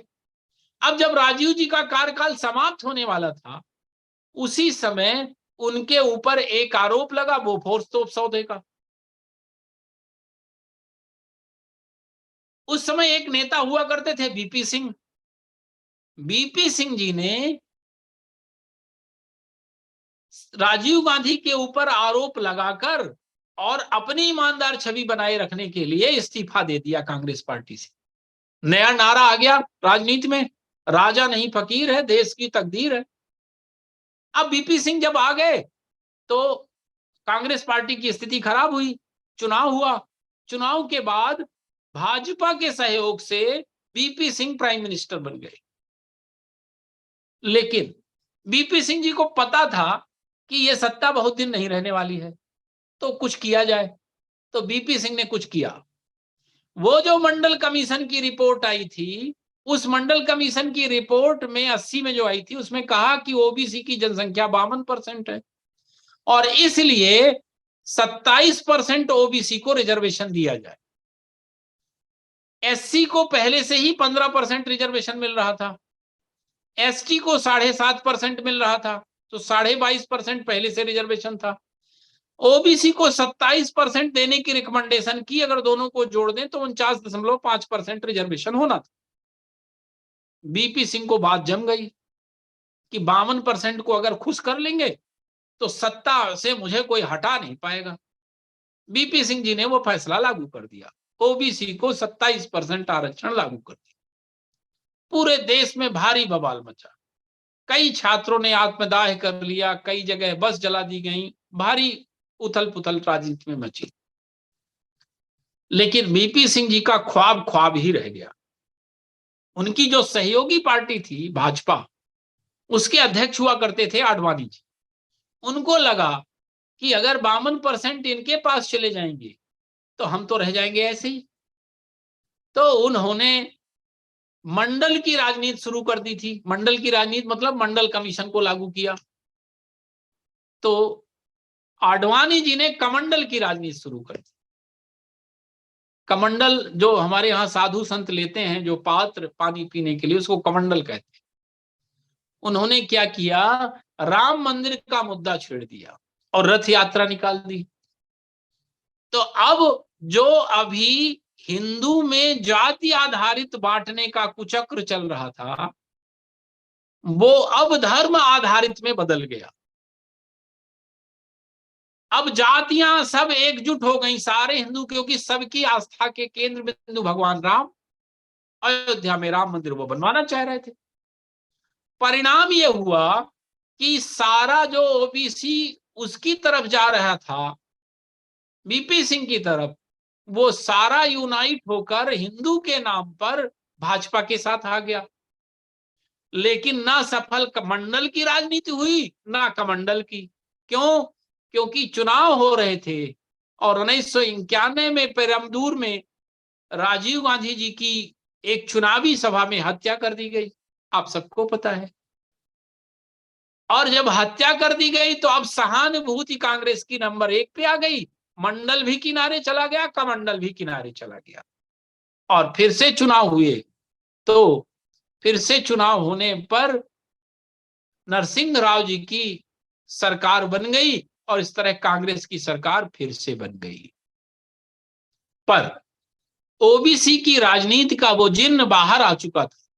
उसके परिणाम स्वरूप क्या हुआ कि 77वां संविधान संशोधन 1995 में करना पड़ा। तो आर्टिकल 16(4) तक मैंने बता दिया था, अब लिखे 16(4)A। तो 16(4)A में लिखा गया कि यदि एससी एसटी का प्रतिनिधित्व पर्याप्त नहीं है सेवाओं में, यदि एससी एसटी का सेवाओं में प्रतिनिधित्व पर्याप्त नहीं है तो प्रमोशन में उन्हें आरक्षण दिया जाए।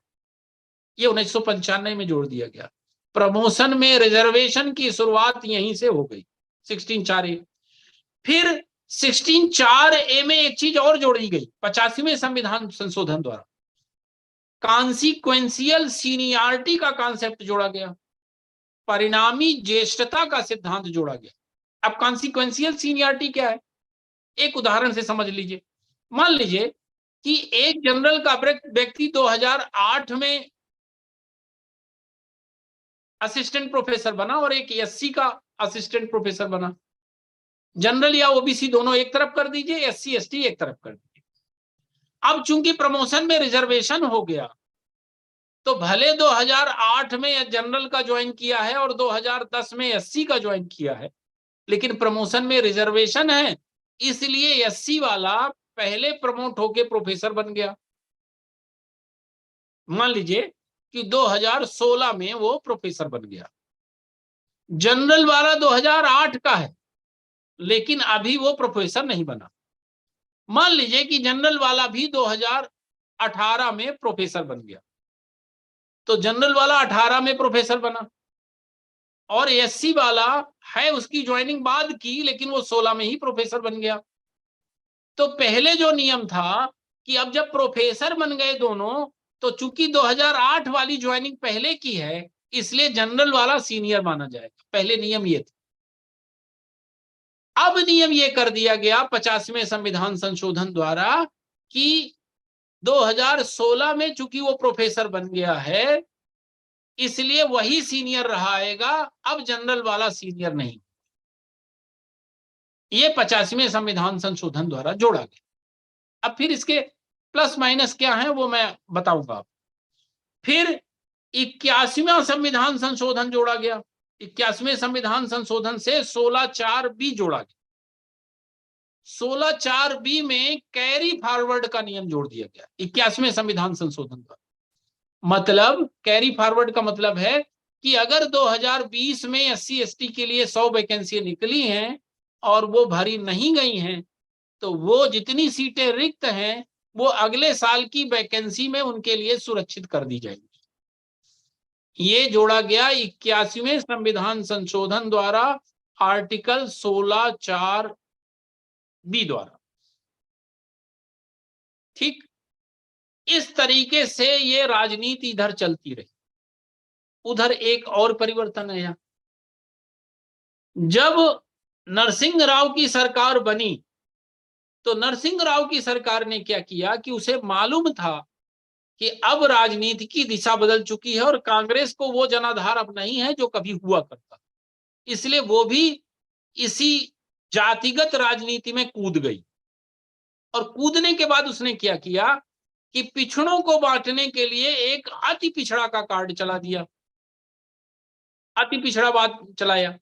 और दूसरा काम क्या किया कि चूंकि जनरल के मन में भारी आक्रोश था, इसलिए जनरल के लिए जो आर्थिक रूप से कमजोर हैं, जिन्हें इकोनॉमिक बैकवर्ड क्लास कहा गया, आर्थिक रूप से जिन्हें पिछड़े कहा गया, उनके लिए 10% अलग से रिजर्वेशन कर दिया गया। तो 49.5 पहले से था, 10% और दे दिया गया तो हो गया 59.5%। अब जब 50% से ऊपर रिजर्वेशन हो गया तो लोग कोर्ट चले गए। एक वकील थी इंदिरा साहनी, जिनका नाम सुना होगा आपने, वो भी कोर्ट चली गई, सुप्रीम कोर्ट। वहां पर उन्होंने इसे चैलेंज किया और 1992 में एक फेमस जजमेंट आया। 9 जजों की पीठ बैठी थी और 9 जजों की पीठ ने 6-3 के बहुमत से एक फैसला सुनाया। पहली बात, जो 10% आर्थिक रूप से पिछड़े जनरल के लोगों को आरक्षण दिया गया था, उसे कोर्ट ने नकार दिया। और वो लोग कान खोलकर सुन लें जो ये आरोप लगाते हैं न्यायपालिका के ऊपर कि वो केवल जनरल की सुनती है, उसी न्यायपालिका ने जनरल के 10% रिजर्वेशन को समाप्त कर दिया। दरअसल आजकल हम लोगों की प्रवृत्ति ऐसी हो गई है कि किसी भी अधिकारी, किसी भी व्यक्ति, किसी भी संस्था का वो निर्णय जो हमारे अनुकूल नहीं है, उसमें हम उसके ऊपर आरोप लगाने में थोड़ी भी देरी नहीं करते हैं, तुरंत आरोप लगा देते हैं। उसी न्यायपालिका ने वो 10% रिजर्वेशन नियुक्त कर दिया। दूसरा, उसने कहा कि आरक्षण समता के विरुद्ध नहीं, मतलब आरक्षण समता को पाने के लिए ही है। लेकिन उसने 2-3 महत्वपूर्ण चीजें कही। एक महत्वपूर्ण चीज उसने कही कि आरक्षण विशेष स्थिति में ही 50% से ऊपर होगा, और वो भी तब होगा जब आप विशेष स्थिति प्रूव करेंगे, नहीं तो आरक्षण किसी भी स्थिति में 50% से ऊपर नहीं जाएगा। और उस 50% की लिमिट को बनाए रखने के लिए उसने जनरल का रिजर्वेशन समाप्त किया, ओबीसी का नहीं समाप्त किया, SC/ST का नहीं समाप्त किया, जनरल का रिजर्वेशन समाप्त किया। साथ में ये कहा कि ऐसे ओबीसी जो सक्षम हैं, उन्हें उसने क्रीमी लेयर की संज्ञा दी, उन्हें रिजर्वेशन का लाभ नहीं मिलेगा। चौथी महत्वपूर्ण चीज कही कि ओबीसी की स्थिति का आकलन करने के लिए अब परमानेंट ओबीसी कमीशन बना दिया जाए। जो अभी काका कालेलकर और मंडल आयोग कुछ कुछ समय के लिए बनते थे, रिपोर्ट देके समाप्त हो जाते थे, अब उसकी जगह में स्थायी पिछड़ा वर्ग आयोग गठित कर दिया जाए। और इसीलिए 1993 में पिछड़ा वर्ग आयोग का गठन हो गया, लेकिन इसका दर्जा सांविधिक था, संवैधानिक नहीं था। इसीलिए 102वां संविधान संशोधन करके आर्टिकल 338B में संविधान में पिछड़ा वर्ग आयोग का दर्जा संवैधानिक कर दिया गया। और आज की डेट में 338B में एक अलग से पिछड़ा वर्ग आयोग का गठन कर दिया गया है और उसे संवैधानिक दर्जा दे दिया गया है। तो स्थिति ये हुई कि इंदिरा साहनी केस ने यह निर्णय ले लिया कि किसी भी स्थिति में 50% आरक्षण नहीं होगा और उन ओबीसी को आरक्षण नहीं मिलेगा जो क्रीमी लेयर के दायरे में आते। क्रीमी लेयर मतलब उसने आय की एक सीमा निर्धारित कर दी। इसके बाद फिर राजनीति में क्या परिवर्तन आया, आगे रिजर्वेशन में क्या नए नए प्रावधान हुए, वो अगले लेक्चर में पढ़ेंगे। आज यहीं तक, धन्यवाद।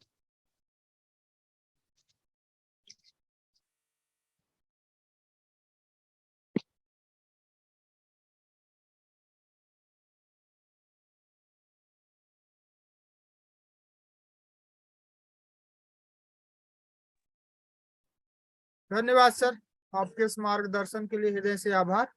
आप सब लोग इस कार्यक्रम से जुड़े, आप सबका भी आभार। निश्चित तौर पर आप सबके कई प्रश्न होंगे, लेकिन समय की अनुपलब्धता है। सर को आगे जाके भी 10:30 बजे से सर की क्लास है, तो समय कम है। आप लोगों के जो भी प्रश्न हो तो या तो आप फेसबुक लाइव में जो हमारा पेज चल रहा है उसमें अपने कमेंट के द्वारा प्रश्न कर सकते हैं, या कि यूट्यूब में वीडियो अपलोड होते हैं, यूट्यूब, वहां पे आप वहां भी आप देखिए अपने और प्रश्न कर सकते हैं और उसके समुचित उत्तर आदरणीय सर द्वारा दे दिए जाएंगे। ठीक है, थैंक यू सर। कल कुछ अपरिहार्य कारणों से आईपीसी की क्लास नहीं हो पाई थी।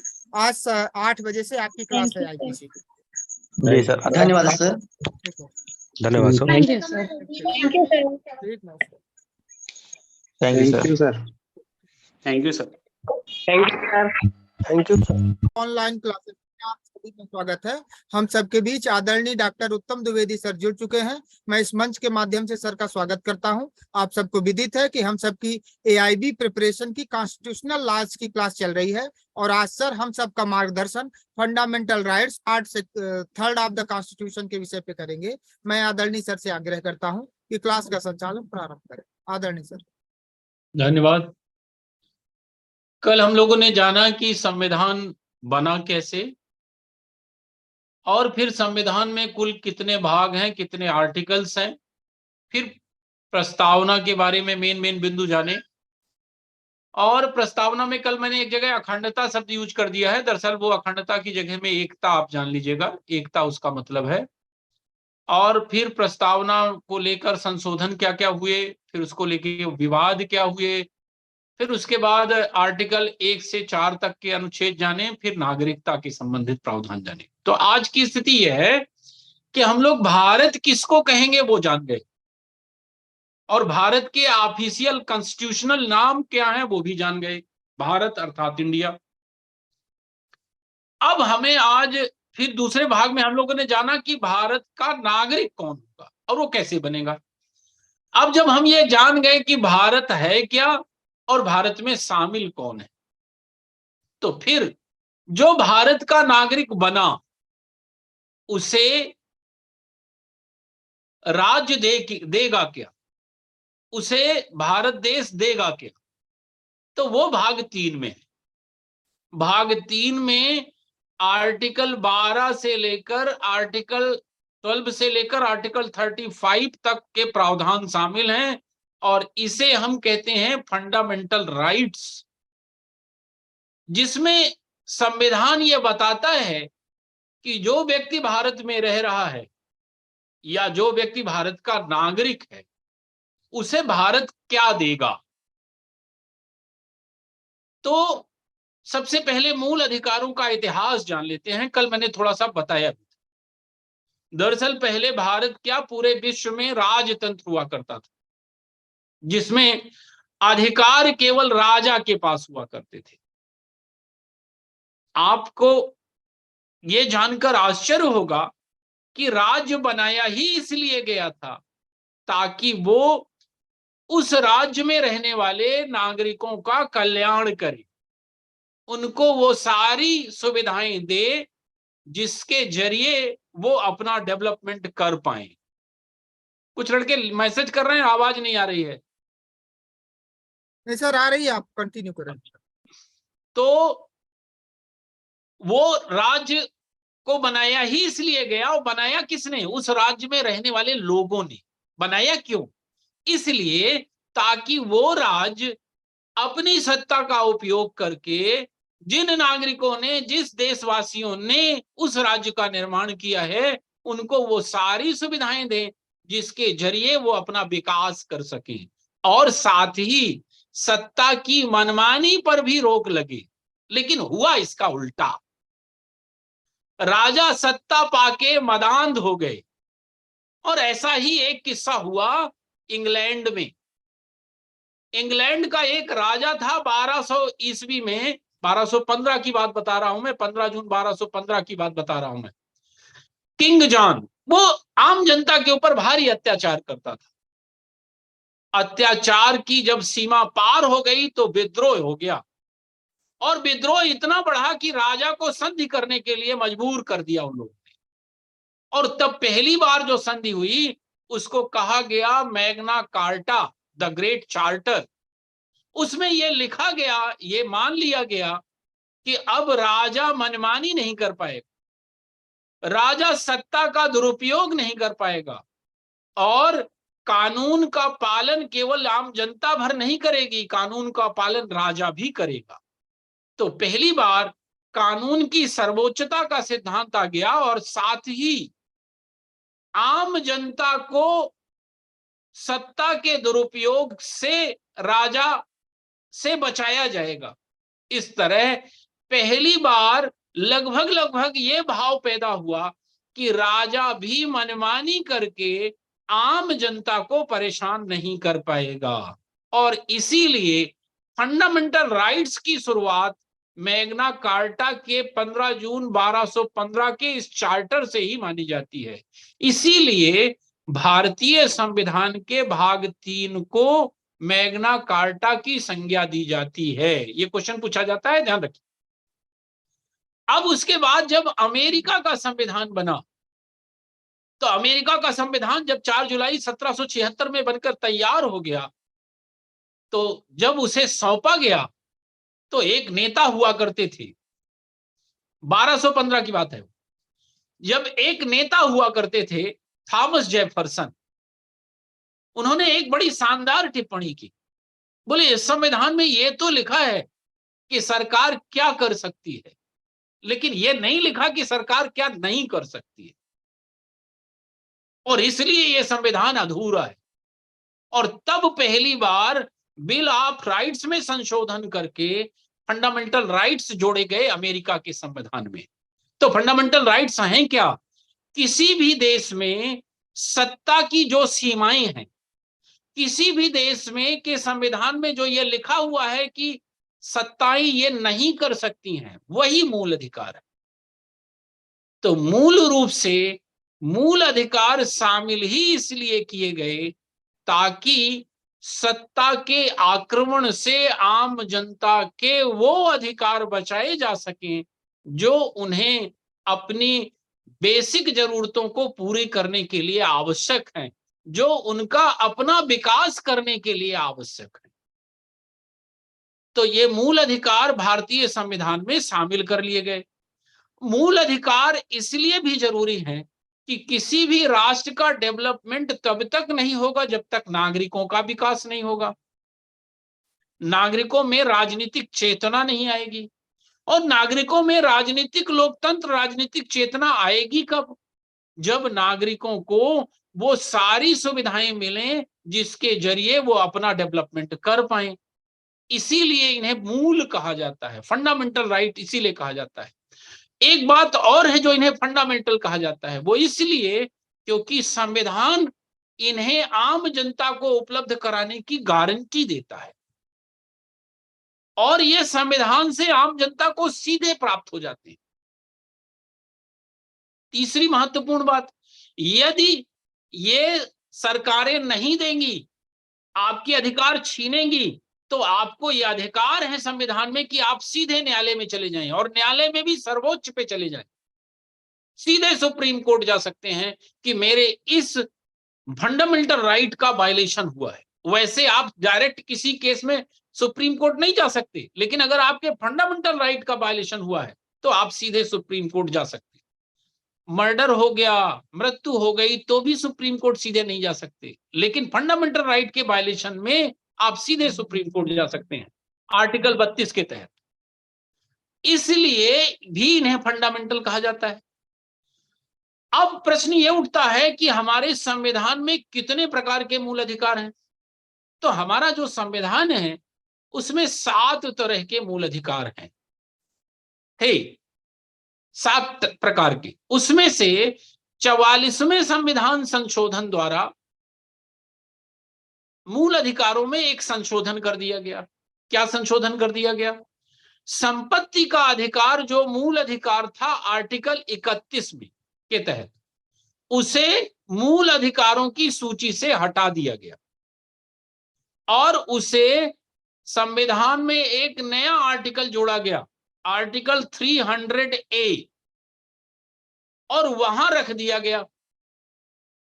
और इस तरह से अब संपत्ति का अधिकार मूल अधिकार नहीं है, बल्कि वो कॉन्स्टिट्यूशनल राइट्स है, या लीगल राइट्स भी कह सकते हैं उसको। अब कॉन्स्टिट्यूशनल राइट्स, लीगल राइट्स और फंडामेंटल राइट्स का डिफरेंस क्या है, ये भी मैं बता देता हूं। और 44वें संशोधन से एक बात और की गई। आर्टिकल 19 में 7 तरह की स्वतंत्रताएं लिखी हुई थी। उसमें आर्टिकल 19(1)(f) में संपत्ति के धारण करने की स्वतंत्रता थी। कितनी भी संपत्ति आप रख सकते हैं, इसकी स्वतंत्रता दी हुई थी, और वो मूल अधिकार था।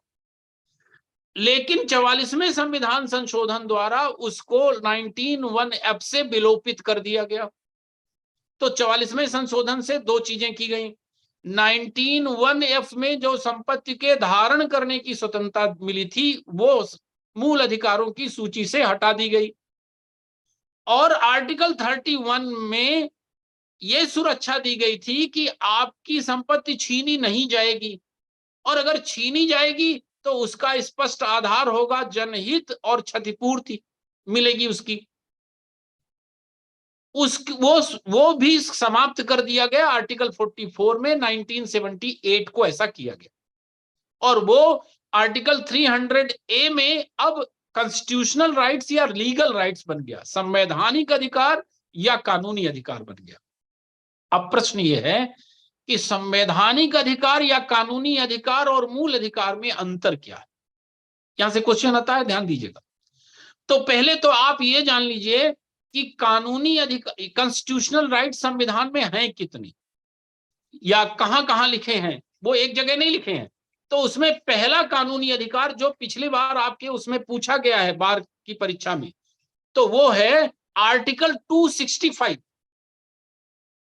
संवैधानिक कॉन्स्टिट्यूशनल राइट्स में लिखा रहा हूं, आर्टिकल 265, जिसमें लिखा है कि विधि के प्रावधान के बिना किसी व्यक्ति से टैक्स वसूला नहीं जाएगा। ये पूछा जा चुका है। दूसरा कॉन्स्टिट्यूशनल राइट्स है आर्टिकल 300A, जो मैंने अभी अभी बताया कि विधि के बिना किसी की संपत्ति छीनी नहीं जाएगी। तीसरा कॉन्स्टिट्यूशनल राइट्स है 301, आर्टिकल 301, जिसमें लिखा है कि व्यापार वाणिज्य की स्वतंत्रता होगी। चौथा है भारत के राज्य क्षेत्र में कहीं भी व्यापार वाणिज्य की स्वतंत्रता है। चौथा जो कॉन्स्टिट्यूशनल राइट्स है वो है आर्टिकल 326, जिसका उपयोग अभी आप करने वाले। उसमें लिखा हुआ है कि लोकसभा और विधानसभा के चुनाव में सारे वयस्क मताधिकार, जो वयस्क हो गए हैं, वो अपने मताधिकार का प्रयोग कर सकेंगे। और इसी अनुच्छेद के परिपालन में ही आपको जन प्रतिनिधित्व अधिनियम कानून 1951 के तहत वोटिंग का राइट दिया हुआ है। तो मत देने का अधिकार भी एक तरह का लीगल राइट्स है, कानूनी अधिकार। तो ये 4 तो हो गए आपके कॉन्स्टिट्यूशनल राइट्स। अब इसमें क्वेश्चन पूछता है कि मत देने का अधिकार क्या है? मूल अधिकार, constitutional rights, legal rights, human rights, मानवाधिकार। अब इसमें आंसर क्या लिखना है आपको? मूल अधिकार बिल्कुल नहीं है, ये मानव अधिकार भी बिल्कुल नहीं है। अब ये कॉन्स्टिट्यूशनल राइट्स भी है क्योंकि आर्टिकल 326 में लिखा हुआ है, और कानून बनाकर आपको दिया गया तो ये लीगल राइट्स भी है। तो अगर इसमें कोई ऑप्शन हो जिसमें कॉन्स्टिट्यूशनल और लीगल दोनों ऑप्शन मिले तो आप उसको टिक करिएगा, क्योंकि ये दोनों। और अगर दो में से एक ही चुनना हो तो फिर लीगल राइट्स चुनिएगा। क्यों? क्योंकि संविधान में लिखा भले है, लेकिन वोट देने का अधिकार आपको मिला तब जब जनप्रतिनिधित्व अधिनियम कानून बना और उसमें प्रावधान किया गया, उस कानून के अनुसार आपको मिला, तो फिर वो। वैसे तो ऑप्शन में दोनों देने चाहिए, ठीक है। तो ये कानूनी अधिकार हो गया। अब मूल अधिकार और कानूनी अधिकार या कॉन्स्टिट्यूशनल राइट्स में अंतर क्या है? तो अंतर ये है कि एक तो मूल अधिकार संविधान में अगर लिखे हैं तो सीधे आपको मिलेंगे, उसके लिए अलग से कोई कानून बनाने की बहुत जरूरत नहीं है। लीगल राइट्स तब तक नहीं मिलेंगे जब तक कि संविधान में लिखे होने के बाद भी संसद कानून उस पर नहीं बनाएगी, तब तक आपको नहीं मिलेंगे। दूसरा महत्वपूर्ण अंतर है, जो सबसे महत्वपूर्ण है, कि मूल अधिकारों को यदि राज्य सरकार या कोई भी सरकार छीनेगी तो आप मूल अधिकारों की सुरक्षा के लिए संविधान के अनुच्छेद 32 के तहत, आर्टिकल 32 के तहत सीधे आप कहां पहुंच जा सकते हैं? सुप्रीम कोर्ट जा सकते हैं सीधे। यह सुविधा केवल मूल अधिकारों के लिए मिली हुई है, लेकिन कानूनी अधिकार में यह सुविधा नहीं मिली। उस एक्ट में जो प्रावधान होगा उसके अनुसार आप संबंधित न्यायालय में जाएंगे, बहुत होगा तो आप हाई कोर्ट जा सकते। तो जो स्टेटस मूल अधिकारों का है वो स्टेटस कानूनी अधिकारों का नहीं होता है, इसीलिए मूल अधिकारों का दर्जा ज्यादा ऊपर माना जाता है, ठीक है। अब देखिए, अब हम आर्टिकल वाइज आर्टिकल व्याख्या करते चलते हैं। तो सबसे पहले हम पढ़ते हैं आर्टिकल 12। अभी मैंने कई बार राज्य शब्द का उपयोग किया। आर्टिकल 12 में राज्य की परिभाषा ही लिखी हुई है। राज्य है क्या?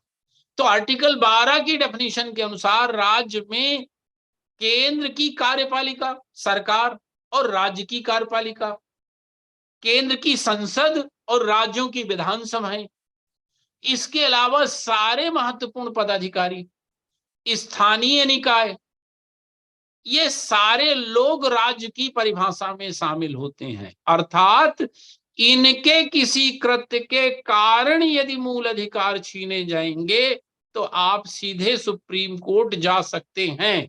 अब एक प्रश्न और है यहां पर कि क्या न्यायपालिका भी राज्य की परिभाषा में शामिल है कि नहीं?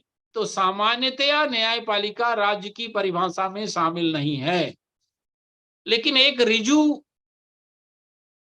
रिजू प्रसाद का एक शर्मा का एक केस आया था, उसमें न्यायालय ने कहा है कि यदि वो प्रशासनिक काम न्यायालय कर रहा है तब उसे राज्य की परिभाषा में शामिल माना जा सकता है, लेकिन जुडिशियरी के काम करते समय नहीं माना जाएगा। तो सामान्यतया तो यही है कि वो नहीं माना जाएगा, ठीक है। सामान्यतया ये है कि वो नहीं माना जाएगा। अच्छा, अब आर्टिकल 12 में राज्य को परिभाषित कर दिया गया। इसी राज्य के खिलाफ सुरक्षा आपको मूल अधिकारों के रूप में दी गई है। दूसरा महत्वपूर्ण बिंदु यह है जो आपको जानना चाहिए कि जो मूल अधिकार मिले हुए हैं उसकी दो कैटेगरी। एक कैटेगरी वो है जो मैंने कल आपको बताई, कुछ मूल अधिकार ऐसे हैं जो केवल नागरिकों को मिले हुए, उनका नाम लिख लीजिएगा।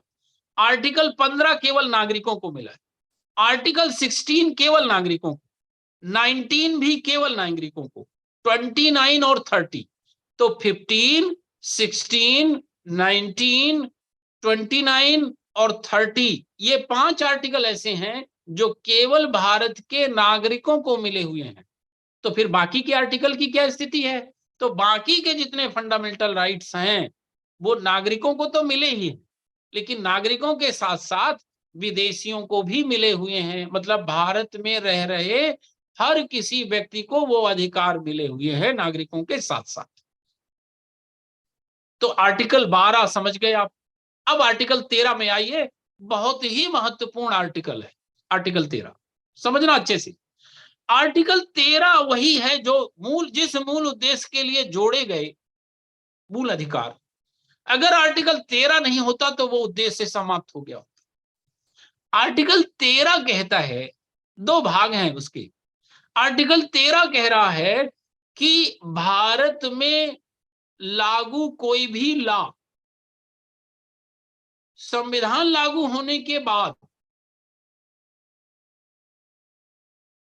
उस मात्रा तक शून्य होंगे जिस मात्रा तक वह मूल अधिकारों का उल्लंघन कर रहे।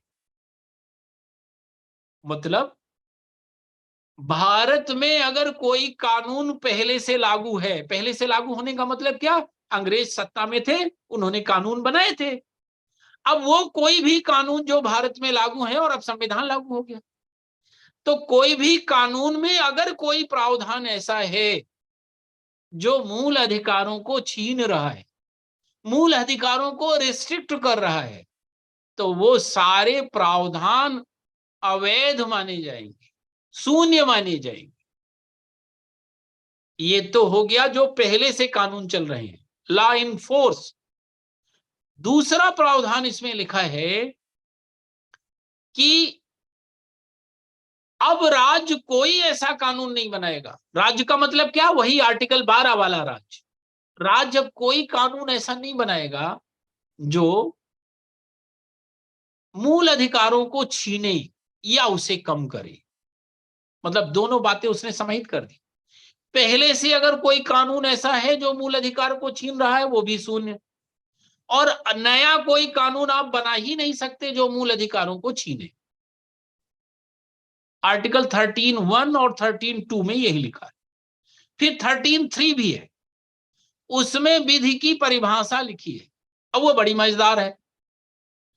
विधि की परिभाषा जो लिखी है, देखिए जो आर्टिकल 13(1) है उसमें law in force word use हुआ है, और आर्टिकल 13(2) में केवल लॉ यूज हुआ है। आर्टिकल 13(1) में जो लॉ इन फोर्स है वो पहले से बने कानूनों के लिए है, और आर्टिकल 13(2) स्वतंत्र होने के बाद कोई कानून बनता है उसके लिए है। तो स्वतंत्र होने के बाद कोई कानून जो बनता है उसके लिए विधि की परिभाषा दी हुई है, ordinance, order, bylaws, rule, regulation या नोटिफिकेशन या कस्टम। मतलब कोई कस्टम अगर ऐसी है जो मूल अधिकारों को छीन रही है तो वो समाप्त की जाएगी, जैसे अस्पृश्यता। कोई अधिसूचना ऐसी है, कोई ऑर्डर ऐसा निकला है, कोई नियम ऐसा बना है, कोई ऑर्डिनेंस ऐसा जारी हो गया, कोई ऑर्डर ऐसा जारी हो गया, कुछ भी ऐसा जारी हो गया है जो मूल अधिकारों के विरोध में है, तो वो अपने आप समाप्त माना जाए। अब दूसरा भाग उसमें लिख रहा है, प्रदत्त विधि माने लॉ इन फोर्स का मतलब भारत के विधानमंडल द्वारा बनाया गया कोई भी कानून अगर मूल अधिकारों के अगेंस्ट है तो वो शून्य माना जाए। आर्टिकल 13 को समझे रहिएगा, सारे विवाद 13 से ही टकराएंगे, 13 के कारण ही सारे विवाद पैदा होंगे। जब वहां पहुंच जाएंगे तब इसकी व्याख्या करेंगे। तो 13 क्या कहता है, पहले से बना कोई कानून या अब का कोई कानून अगर मूल अधिकार के विरोध में है तो वो शून्य माना जाएगा। चलिए अब फंडामेंटल राइट्स जहां से शुरू हो रहे हैं वहां की बात करते हैं। तो आर्टिकल पहला फंडामेंटल राइट है राइट टू इक्वलिटी, समता का अधिकार, और इसमें 4 आर्टिकल, आर्टिकल 14, 15, 16, 17, 18, 5 आर्टिकल हो गए। 14, 15, 16, 17, 18 बारी बारी से समझते हैं। उसमें से 14 जो आर्टिकल है वो इसका सबसे महत्वपूर्ण आर्टिकल है। बाकी आर्टिकल 14 के क्लाज को पूरा करने के लिए ही रहा है संविधान में। 14 के 2 पार्ट, पहला पार्ट है 14 का राइट टू इक्वलिटी, विधि के समक्ष समता, और दूसरा भाग है इक्वल प्रोटेक्शन ऑफ लॉ, विधि का समान संरक्षण। अब वैसे तो सामान्य भाषा में लोग दोनों की एक ही व्याख्या करते हैं, लेकिन दोनों के भाव अलग अलग, दोनों के मतलब अलग अलग। विधि के समक्ष समता का जो प्रावधान है वो ये कहता है कि देखिए, जब भारत स्वतंत्र हुआ था उसके पहले भारत में कुछ लोग ऐसे थे, कुछ वर्ग ऐसे थे कि जिनको विशेषाधिकार कई तरह के मिले थे और वो कानून की परिधि से बाहर हुआ करते थे। दूसरे लोगों पर तो वो लागू होता था, लेकिन उन लोगों पर वो लागू नहीं होता था कानून। अब जब भारत का संविधान लागू हो गया तो ये सारी व्यवस्था बदल दी गई और कहा गया कि अब से किसी को कोई विशेषाधिकार नहीं, कोई स्पेशल प्रिविलेज नहीं मिलेगा। सारे लोग कानून के समक्ष बराबर होंगे। अगर कोई कानून बना है तो वो गरीब के लिए भी उतना ही कारगर होगा जितना अमीर के लिए। अगर गरीब को किसी सजा पर दंड मिलेगा तो अमीर को भी मिलेगा, राजा को भी मिलेगा, महाराजा को भी मिलेगा। इसलिए वो कानून अब किसी को स्पेशल सुरक्षा नहीं देगा। ये कहता है विधि के समक्ष समता, मतलब जो अभी तक ऊंच नीच की खाई थी उसे समाप्त कर दी गई कानून के समक्ष। तो फिर दूसरे भाग का क्या मतलब है, अच्छे से समझना। विधियों का समान संरक्षण, उसकी व्याख्या क्या है? तो विधियों का समान संरक्षण का भाव जान लीजिए। विधियों का समान संरक्षण कहता है कि अब सब बराबर तो हैं, लेकिन इतने सालों से जिसे विशेषाधिकार मिला हुआ था वो तो आगे बढ़ गया था। अब उसके साथ अगर दूसरे को रख दिया जाएगा तो फिर वो उसके साथ कैसे दौड़ पाएगा? आप इसको ऐसे समझिए कि आपके अस्तबल में दो घोड़े थे। एक घोड़े को आपने ज्यादा खाना खुराक खिलाई, खूब हट्टा कट्टा हो गया वो। दूसरे को आपने नहीं खिलाई, नहीं पाया वो। अब आपने स्वतंत्र भारत हो गया तो कहा कि आज के बाद अब दोनों को बराबर बराबर मिलेगा, तब ठीक है। पहला भाग यही है। दूसरा भाग में ये कह रहा है कि आज के बाद तो अब बराबर मिलेगा, लेकिन इसके पहले वो जो तंदुरुस्त हो गया है तो उसको कम से कम इतना तो दे दो कि वो भी तंदुरुस्त हो जाए, फिर दौड़ कराओ तो ठीक है। तो दूसरे का भाव ये है कि समानता तो हम लागू करेंगे, पर पहले स्थितियां समान करेंगे, उसके बाद समानता लागू करेंगे। मतलब जो विधियों का समान संरक्षण वाला लाज है वो ये कह रहा है कि ऐसे लोग जिनकी परिस्थितियां समान हैं उनके साथ विधियों का समान संरक्षण करेंगे। जैसे महिलाओं की अलग कैटेगरी, बच्चों की अलग कैटेगरी, एससी की अलग कैटेगरी, एसटी की अलग कैटेगरी, विकलांग की अलग कैटेगरी बनाई जा सकती है। इसका मतलब आर्टिकल 14 का पहला भाग कहता है कि किसी तरह की विषमता नहीं की जाएगी, लेकिन आर्टिकल 14 का जो दूसरा भाग है विधियों का समान संरक्षण, वो कहता है कि जिनकी परिस्थितियां असमान हैं उन्हें अलग ग्रुप में रखा जाएगा और जिनकी परिस्थितियां एक समान हैं उन्हीं के बीच में समानता लागू की जाएगी, उसकी दूसरे के साथ तुलना नहीं की जाएगी। तो जो आर्टिकल 15-16 में जो अपवाद आए वो विधियों के समान संरक्षण के प्रावधान है, और जो समानता के प्रावधान है 15-16 में वो विधि के समक्ष समता के प्रावधान है। अब 14 अगर समझ में आ गया तो 15 और 16 समझ में आ जाएंगे। अब 14 की बात समझिए आप। 14 में एक चीज अभी आई, अभी जब सिटीजनशिप अमेंडमेंट एक्ट बना 2019 वाला, उसमें एक प्रावधान किया गया था जिसको आर्टिकल 14 के आधार पर लोग कह रहे थे कि ये प्रावधान आर्टिकल 14 का वायलेशन। मैंने अभी कल आपको सिटीजनशिप पढ़ाया है, उसके आर्टिकल 11 में बताया है कि सिटीजनशिप के संबंध में कानून बनाने का अधिकार केवल और केवल संसद को है। और संसद ने अपनी उस शक्ति का उपयोग करते हुए सबसे पहले 1955 में सिटीजनशिप अमेंडमेंट एक्ट बनाया था। उसी में 2019 में एक संशोधन कर दिया गया। क्या संशोधन किया गया? उसमें कहा गया कि पाकिस्तान, अफगानिस्तान और बांग्लादेश, इन 3 देशों से 6 धर्म के लोग, 6 धर्म कौन कौन से?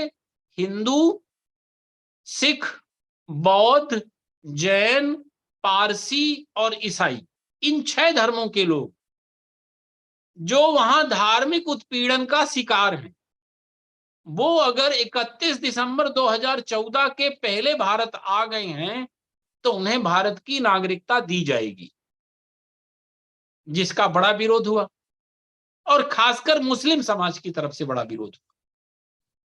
अब जब विरोध हुआ तो भारी आक्रोश पनपा, आप लोगों ने, सब लोगों ने देखा ही होगा। लेकिन अगर उसकी संवैधानिक व्याख्या आर्टिकल 14 की कसौटी में कसिए तो क्रिस्टल क्लियर हो जाएगा। आर्टिकल 14 का भाग 2 कहता है विधियों का समान संरक्षण मिलेगा, लेकिन किनको? जिनकी स्थितियां समान। सरकार का तर्क यह है, या किसी भी संविधान के जानकार का तर्क यह है कि क्या अफगानिस्तान, पाकिस्तान और बांग्लादेश में मुस्लिम भी धार्मिक उत्पीड़न का शिकार हैं क्या? आपका उत्तर आएगा नहीं। तो हम ले किन्हें रहे हैं? जो धार्मिक उत्पीड़न के शिकार हैं इन 3 देशों में। आप मुझे यह बताइए कि कोई व्यक्ति यदि किसी राष्ट्र में जहां उसका वेल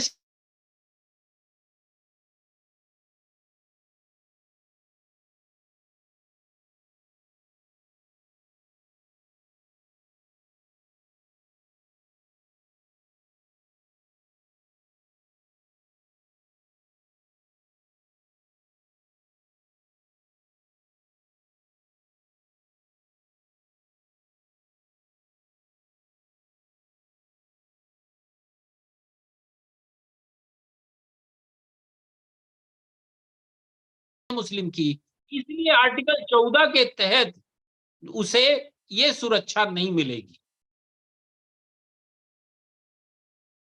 और इस तरीके से उसने सरकार ने आर्टिकल 14 के तहत जो सरकार के ऊपर आरोप लगाए जा रहे थे कि आप मुस्लिम धर्म के साथ भेदभाव कर रहे हैं, आर्टिकल 14 का वायलेशन कर रहे हैं, उस स्थिति को उसने क्लियर किया कि चूंकि मुस्लिम बहुल राष्ट्र हैं, वहां मुस्लिम के साथ कोई अन्याय नहीं हो रहा है और हिंदू, सिख, बौद्ध, जैन के लिए भारत के अलावा कहीं जगह नहीं है, इसलिए हम उन्हें ले रहे हैं।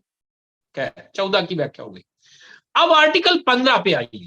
तो आर्टिकल 15 का भाग 1, 15 क्लाज 1, 15 क्लाज 1, वो कहता है कि राज्य, कौन? राज्य किसी नागरिक के खिलाफ, किसी नागरिक के विरुद्ध 5 तरीकों से, धर्म, मूल वंश, जाति, लिंग, जन्म स्थान, रिलीजन, रेस, कास्ट, सेक्स और प्लेस ऑफ बर्थ के आधार पर किसी तरह का कोई भेदभाव नहीं करेगा। समझिएगा, 15(1) कह रहा है कि राज्य इसके इन 5 आधारों पर कोई भेदभाव नहीं करे। और राज्य भर नहीं, 15(2) में लिखा है कि कोई नागरिक भी किसी व्यक्ति को अपनी दुकान या कुआं या तालाब में जाने से नहीं रोकेगा, अर्थात नागरिक भी भेदभाव नहीं करेगा इन 5 आधारों पर। 15(2) में लिखा है।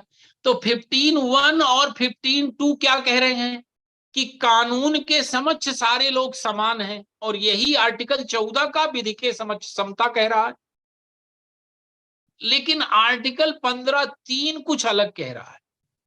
15(1) जहां कह रहा है कि लिंग के आधार पर भेदभाव नहीं करेंगे, वहीं 15(3) कह रहा है कि राज्य महिलाओं और बच्चों के लिए अलग से कानून बना सकता है।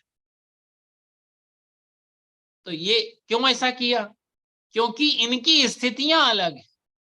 तो इसमें 14 का क्लास 2 आ गया उसके अनुसार कह रहा है कि राज्य चाहे तो इनके लिए अलग से कानून बना सकता है, और बना भी है, महिलाओं के लिए अलग, बच्चों के लिए अलग।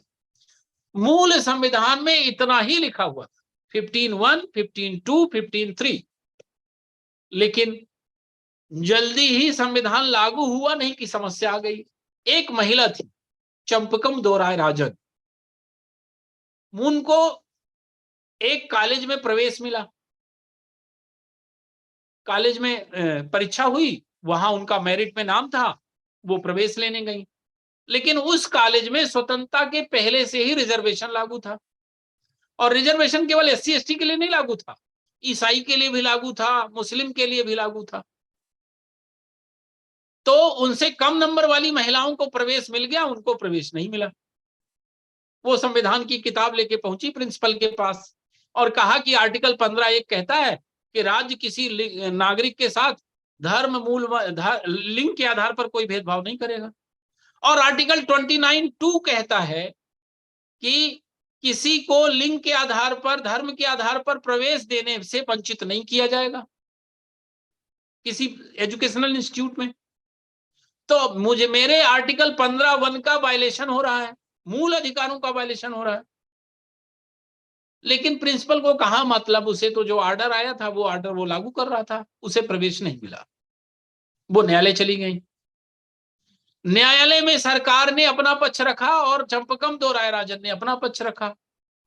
अब चूंकि संविधान का आर्टिकल 32 न्यायालय को मूल अधिकारों का संरक्षक घोषित कर रहा है, सुप्रीम कोर्ट को, तो जब सुप्रीम कोर्ट में उन्होंने तर्क दिया कि भाई लिखा है आर्टिकल 15(1) में साफ साफ कि लिंग के आधार पर राज्य भेदभाव नहीं करेगा, फिर मुझे प्रवेश देने से किस आधार पर रोका जा रहा है?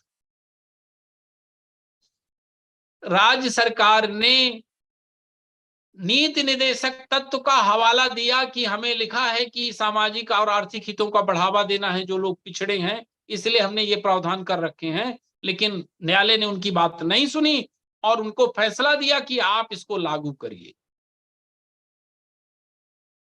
नेहरू सरकार के कान खड़े हो गए, बोले ये तो इस तरह में तो हम कुछ कर ही नहीं पाएंगे। तब पहला संविधान संशोधन हुआ और उस पहले संविधान संशोधन द्वारा आर्टिकल 15 में 15(4) जोड़ दिया गया और लिख दिया गया कि राज्य सामाजिक और शैक्षिक दृष्टि से जो पिछड़े नागरिक हैं और SC ST हैं, उनके हितों को बढ़ावा देने के लिए प्रावधान कर सकती है। ठीक, तो आर्टिकल 15(4) जोड़ा गया पहले संविधान संशोधन से। अब उसके बाद आर्टिकल 15(5) भी जुड़ गया संविधान में। कैसे जुड़ा? 15(5) में लिख दिया गया कि राज्य सामाजिक और शैक्षिक दृष्टि से पिछड़े लोगों और SC ST को बढ़ावा देने के लिए किसी भी एजुकेशनल इंस्टीट्यूट में प्रवेश दे सकती है, 15(5) में लिख दिया गया, और ये 93 संविधान संशोधन द्वारा लिख दिया गया 2005 में। और फिर 15(6) जोड़ दिया गया, जिसमें EWS के लिए, इकोनॉमिक बैकवर्ड सेक्शन के लिए 10% रिजर्वेशन की व्यवस्था कर दी गई प्रवेश में। तो 15(3) तक तो पहले से था, 15(4) जोड़ दिया गया पहले संविधान संशोधन से, 15(5) जोड़ दिया गया 93 अमेंडमेंट से, और 15(6) जोड़ दिया गया 103 अमेंडमेंट से, 103वां संविधान संशोधन से। इस तरीके से आज की डेट में आर्टिकल 15 में 15(6) तक की 15 क्लास 1 में राज्य किसी नागरिक के साथ भेदभाव नहीं करेगा, 15(2) में नागरिक भी भेदभाव नहीं करेंगे, 15(3) में महिलाओं और बच्चों के साथ राज्य भेदभाव कर सकता है, उन्हें अलग से प्रावधान कर सकता है, और 15(4), 15(5), 15(6) मैंने आपको बताई दिया। इस तरीके से फिर 103वें संविधान संशोधन द्वारा 15(6) क्लास जोड़ दिया गया। अब हम आ जाते हैं आर्टिकल 16 में। हालांकि बहुत बड़ा आर्टिकल है 16, और अभी इसकी व्याख्या पूरी नहीं हुई है, वो मैं आपको बताऊंगा। तो अब आर्टिकल 16 जहां कहता 15 किसकी बात कर रहा है? भेदभाव नहीं करेंगे, कहां? सामान्य जगहों पर। अब आर्टिकल 16 कहता है कि नौकरियों में आरक्षण, अगर एजुकेशनल इंस्टीट्यूट में आरक्षण मिल रहा है तो आर्टिकल 15 उसके लिए जिम्मेदार है, और अगर नौकरियों में आरक्षण मिल रहा है तो उसके लिए आर्टिकल 16 जिम्मेदार है। तो वो कहता है आर्टिकल 16(1) कि राज्य नौकरी देने में किसी नागरिकों के साथ कोई भेदभाव नहीं करेगा, सभी को समान अवसर उपलब्ध कराएगा। 16(1) तो राज्य कह रहा है सभी को समान अवसर उपलब्ध कराएगा, मतलब आर्टिकल 14 के पहले भाग के अनुसार है ये, विधि के समता के। फिर कहता है दूसरे क्लाज में कि राज्य, अब यहां वहां 5 है, यहां 7, धर्म, मूल वंश, जाति, लिंग, उद्भव, जन्म स्थान, निवास, 7 आधारों पर नौकरी देने में कोई भेदभाव नहीं करेगा। 7 आधारों पर। कौन कौन से नए जुड़ गए इसमें? एक तो जुड़ गया निवास, और दूसरा जुड़ गया उद्भव, डिसेंट, कहां से आप आए। तो इन आधारों पर कोई भेदभाव नहीं करेगा। और लेकिन आर्टिकल 16(3) कहता है कि संसद यदि चाहे तो निवास स्थान के लिए स्पेशल नियम बना सकता है, और संसद ने बनाया भी। जैसे कुछ जो पिछड़े राज्य हैं वहां पर संसद ने कानून बनाया है कि वहां नौकरी वहीं का निवासी पाएगा, वो आर्टिकल 16(3) के तहत ही वो कानून बनाया गया है। अब मूल संविधान में इतना ही था।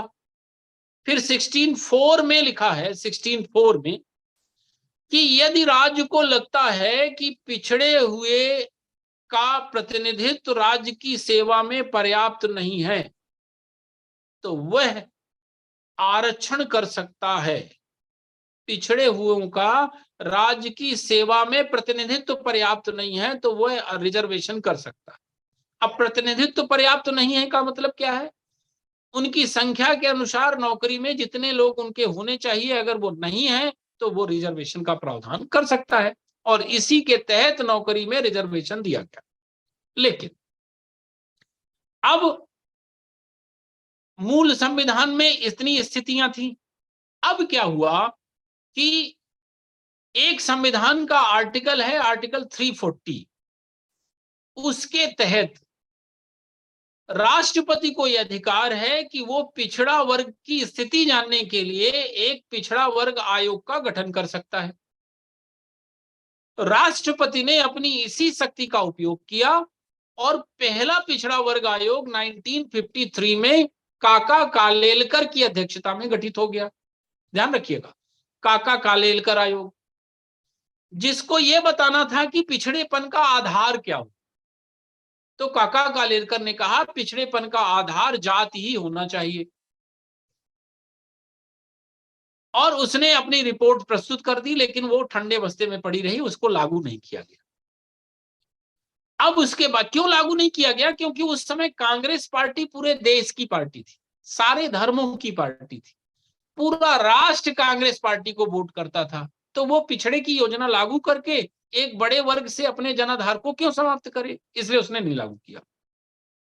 लेकिन जब इंदिरा जी की मृत्यु, इंदिरा जी की सत्ता गई कब? 1977 में, आपातकाल के बाद, और मोरारजी देसाई सत्ता में आ गए। मोरारजी देसाई को पता था कि इंदिरा जी फिर सत्ता में आएंगी, तो उन्हें लगा कि हम ऐसा क्या कर दें कि हमारी सत्ता बनी रहे। तो उनको किसी ने बताया कि पिछड़े वर्ग की जनसंख्या 52% है। हालांकि वो सही नहीं था डाटा, क्योंकि वो कैलकुलेशन बेस्ड था। इसलिए उन्होंने क्या किया कि राष्ट्रपति की शक्तियों का उपयोग करते हुए आर्टिकल 340 के तहत दूसरा पिछड़ा वर्ग आयोग गठित करा दिया। कब? 1979 में। लेकिन जब तक उसके अध्यक्ष कौन थे? बीपी मंडल, जिसे आप मंडल कमीशन के नाम से जानते हैं। जब तक उसकी रिपोर्ट आती 80 में, तब तक मोरारजी देसाई चल गए, सरकार ही चली गई। इंदिरा जी फिर से भारी बहुमत से आ गई। अब जब भारी बहुमत से आ गई और सत्ता पाने के लिए पिछड़ों की जरूरत नहीं महसूस हुई तो लागू होने का प्रश्न ही नहीं। अब इंदिरा जी 84 में खत्म हुई, डेथ हो गई, उनकी हत्या हुई। उसके बाद सहानुभूति में राजीव जी को और ज्यादा सीटें मिल गई, तो राजीव जी फिर सत्ता में आ गए। अब जब राजीव जी का कार्यकाल समाप्त होने वाला था, उसी समय उनके ऊपर एक आरोप लगा बोफोर्स तोप सौदे का। उस समय एक नेता हुआ करते थे बीपी सिंह। बीपी सिंह जी ने राजीव गांधी के ऊपर आरोप लगाकर और अपनी ईमानदार छवि बनाए रखने के लिए इस्तीफा दे दिया कांग्रेस पार्टी से। नया नारा आ गया राजनीति में, राजा नहीं फकीर है, देश की तकदीर है। अब बीपी सिंह जब आ गए तो कांग्रेस पार्टी की स्थिति खराब हुई, चुनाव हुआ। चुनाव के बाद भाजपा के सहयोग से बीपी सिंह प्राइम मिनिस्टर बन गए। लेकिन बीपी सिंह जी को पता था कि यह सत्ता बहुत दिन नहीं रहने वाली है, तो कुछ किया जाए। तो बीपी सिंह ने कुछ किया। वो जो मंडल कमीशन की रिपोर्ट आई थी, उस मंडल कमीशन की रिपोर्ट में 80 में जो आई थी, उसमें कहा कि ओबीसी की जनसंख्या 52% है और इसलिए 27% ओबीसी को रिजर्वेशन दिया जाए। एससी को पहले से ही 15% रिजर्वेशन मिल रहा था, एसटी को 7.5% मिल रहा था, तो 22.5% पहले से रिजर्वेशन था। ओबीसी को 27% देने की रिकमेंडेशन की, अगर दोनों को जोड़ दें तो 49.5% रिजर्वेशन होना था। बीपी सिंह को बात जम गई कि 52% को अगर खुश कर लेंगे तो सत्ता से मुझे कोई हटा नहीं पाएगा। बीपी सिंह जी ने वो फैसला लागू कर दिया, ओबीसी को 27% आरक्षण लागू कर दिया। पूरे देश में भारी बवाल मचा, कई छात्रों ने आत्मदाह कर लिया, कई जगह बस जला दी गई, भारी उथल पुथल राजनीति में मची। लेकिन बीपी सिंह जी का ख्वाब ख्वाब ही रह गया। उनकी जो सहयोगी पार्टी थी भाजपा, उसके अध्यक्ष हुआ करते थे आडवाणी जी। उनको लगा कि अगर 52% इनके पास चले जाएंगे तो हम तो रह जाएंगे ऐसे ही। तो उन्होंने मंडल की राजनीति शुरू कर दी थी। मंडल की राजनीति मतलब मंडल कमीशन को लागू किया। तो आडवाणी जी ने कमंडल की राजनीति शुरू कर दी। कमंडल जो हमारे यहाँ साधु संत लेते हैं, जो पात्र पानी पीने के लिए, उसको कमंडल कहते हैं। उन्होंने क्या किया, राम मंदिर का मुद्दा छेड़ दिया और रथ यात्रा निकाल दी। तो अब जो अभी हिंदू में जाति आधारित बांटने का कुचक्र चल रहा था, वो अब धर्म आधारित में बदल गया। अब जातियां सब एकजुट हो गई, सारे हिंदू, क्योंकि सबकी आस्था के केंद्र बिंदु भगवान राम, अयोध्या में राम मंदिर वो बनवाना चाह रहे थे। परिणाम ये हुआ कि सारा जो ओबीसी उसकी तरफ जा रहा था, बीपी सिंह की तरफ, वो सारा यूनाइट होकर हिंदू के नाम पर भाजपा के साथ आ गया। लेकिन ना सफल मंडल की राजनीति हुई, ना कमंडल की। क्यों?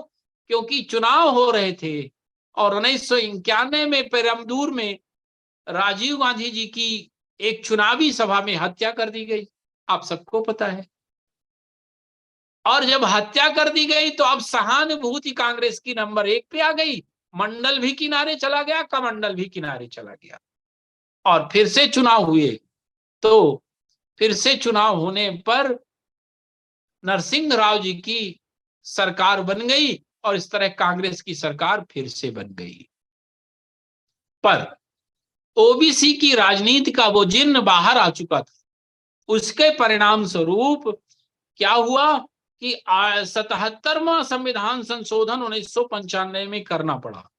तो आर्टिकल 16(4) तक मैंने बता दिया था, अब लिखे 16(4)A। तो 16(4)A में लिखा गया कि यदि एससी एसटी का प्रतिनिधित्व पर्याप्त नहीं है सेवाओं में, यदि एससी एसटी का सेवाओं में प्रतिनिधित्व पर्याप्त नहीं है तो प्रमोशन में उन्हें आरक्षण दिया जाए। ये 1995 में जोड़ दिया गया। प्रमोशन में रिजर्वेशन की शुरुआत यहीं से हो गई, 16(4)A। फिर 16(4)A में एक चीज और जोड़ी गई 85वें संविधान संशोधन द्वारा, कॉन्सिक्वेंशियल सीनियरिटी का कॉन्सेप्ट जोड़ा गया, परिणामी ज्येष्ठता का सिद्धांत जोड़ा गया। अब कॉन्सिक्वेंशियल सीनियरिटी क्या है, एक उदाहरण से समझ लीजिए। मान लीजिए कि एक जनरल का व्यक्ति 2008 में असिस्टेंट प्रोफेसर बना और एक एससी का असिस्टेंट प्रोफेसर बना। जनरल या ओबीसी दोनों एक तरफ कर दीजिए, एससी एसटी एक तरफ कर दीजिए।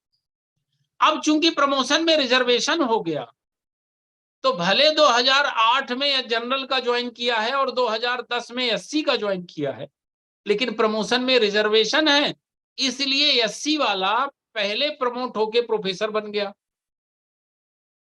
मान लीजिए कि 2016 में वो प्रोफेसर बन गया।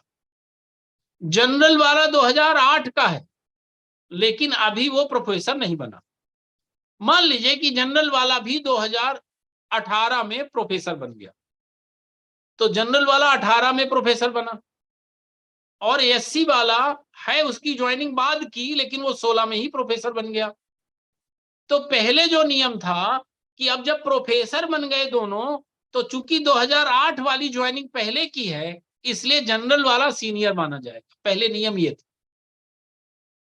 अब नियम ये कर दिया गया 50वें संविधान संशोधन द्वारा कि 2016 में चूंकि वो प्रोफेसर बन गया है, इसलिए वही सीनियर रहाएगा, अब जनरल वाला सीनियर नहीं।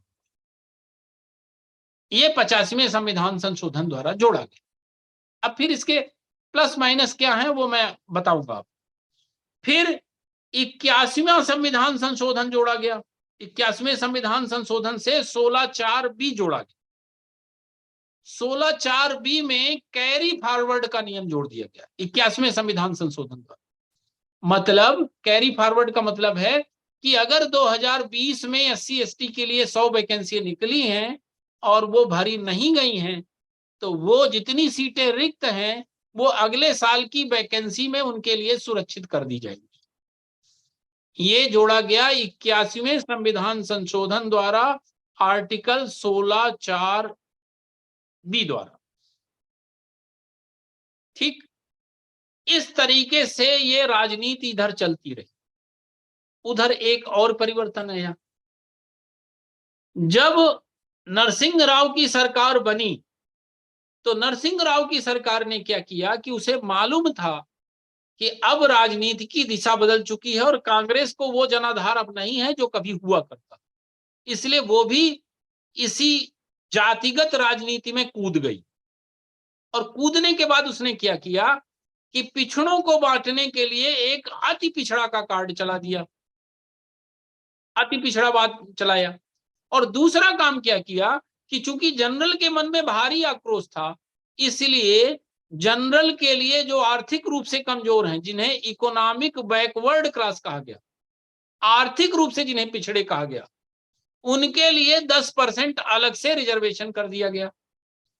तो 49.5 पहले से था, 10% और दे दिया गया तो हो गया 59.5%। अब जब 50% से ऊपर रिजर्वेशन हो गया तो लोग कोर्ट चले गए। एक वकील थी इंदिरा साहनी, जिनका नाम सुना होगा आपने, वो भी कोर्ट चली गई, सुप्रीम कोर्ट। वहां पर उन्होंने इसे चैलेंज किया और 1992 में एक फेमस जजमेंट आया। 9 जजों की पीठ बैठी थी और 9 जजों की पीठ ने 6-3 के बहुमत से एक फैसला सुनाया। पहली बात, जो 10% आर्थिक रूप से पिछड़े जनरल के लोगों को आरक्षण दिया गया था, उसे कोर्ट ने नकार दिया। और वो लोग कान खोलकर सुन लें जो ये आरोप लगाते हैं न्यायपालिका के ऊपर कि वो केवल जनरल की सुनती है, उसी न्यायपालिका ने जनरल के 10% रिजर्वेशन को समाप्त कर दिया। दरअसल आजकल हम लोगों की प्रवृत्ति ऐसी हो गई है कि किसी भी अधिकारी, किसी भी व्यक्ति, किसी भी संस्था का वो निर्णय जो हमारे अनुकूल नहीं है, उसमें हम उसके ऊपर आरोप लगाने में थोड़ी भी देरी नहीं करते हैं, तुरंत आरोप लगा देते हैं। उसी न्यायपालिका ने वो 10% रिजर्वेशन नियुक्त कर दिया। दूसरा, उसने कहा कि आरक्षण समता के विरुद्ध नहीं है, मतलब आरक्षण समता को पाने के लिए ही है।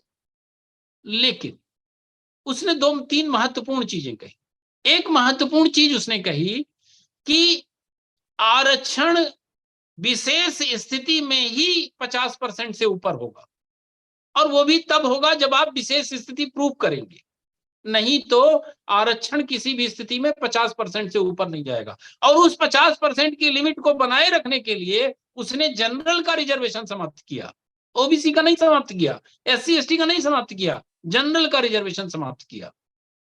साथ में ये कहा कि ऐसे ओबीसी जो सक्षम हैं उन्हें उसने क्रीमी लेयर की संज्ञा दी, उन्हें रिजर्वेशन का लाभ नहीं मिलेगा।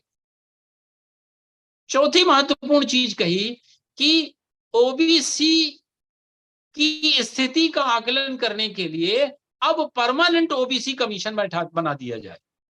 जो अभी काका कालेलकर और मंडल आयोग कुछ कुछ समय के लिए बनते थे, रिपोर्ट देके समाप्त हो जाते थे, अब उसकी जगह में स्थायी पिछड़ा वर्ग आयोग गठित कर दिया जाए। और इसीलिए 1993 में पिछड़ा वर्ग आयोग का गठन हो गया, लेकिन इसका दर्जा सांविधिक था, संवैधानिक नहीं था। इसीलिए 102वां संविधान संशोधन करके आर्टिकल 338B में संविधान में पिछड़ा वर्ग आयोग का दर्जा संवैधानिक कर दिया गया, और आज की डेट में 338B में एक अलग से पिछड़ा वर्ग आयोग का गठन कर दिया गया है और उसे संवैधानिक दर्जा दे दिया गया है। तो स्थिति ये हुई कि इंदिरा साहनी केस ने यह निर्णय ले लिया कि किसी भी स्थिति में 50% आरक्षण नहीं होगा, और उन ओबीसी को आरक्षण नहीं मिलेगा जो क्रीमी लेयर के दायरे में आते हैं। क्रीमी लेयर मतलब उसने आय की एक सीमा निर्धारित कर दी। इसके बाद फिर राजनीति में क्या परिवर्तन आया, आगे रिजर्वेशन में क्या नए नए प्रावधान हुए, वो अगले लेक्चर में पढ़ेंगे। आज यहीं तक, धन्यवाद।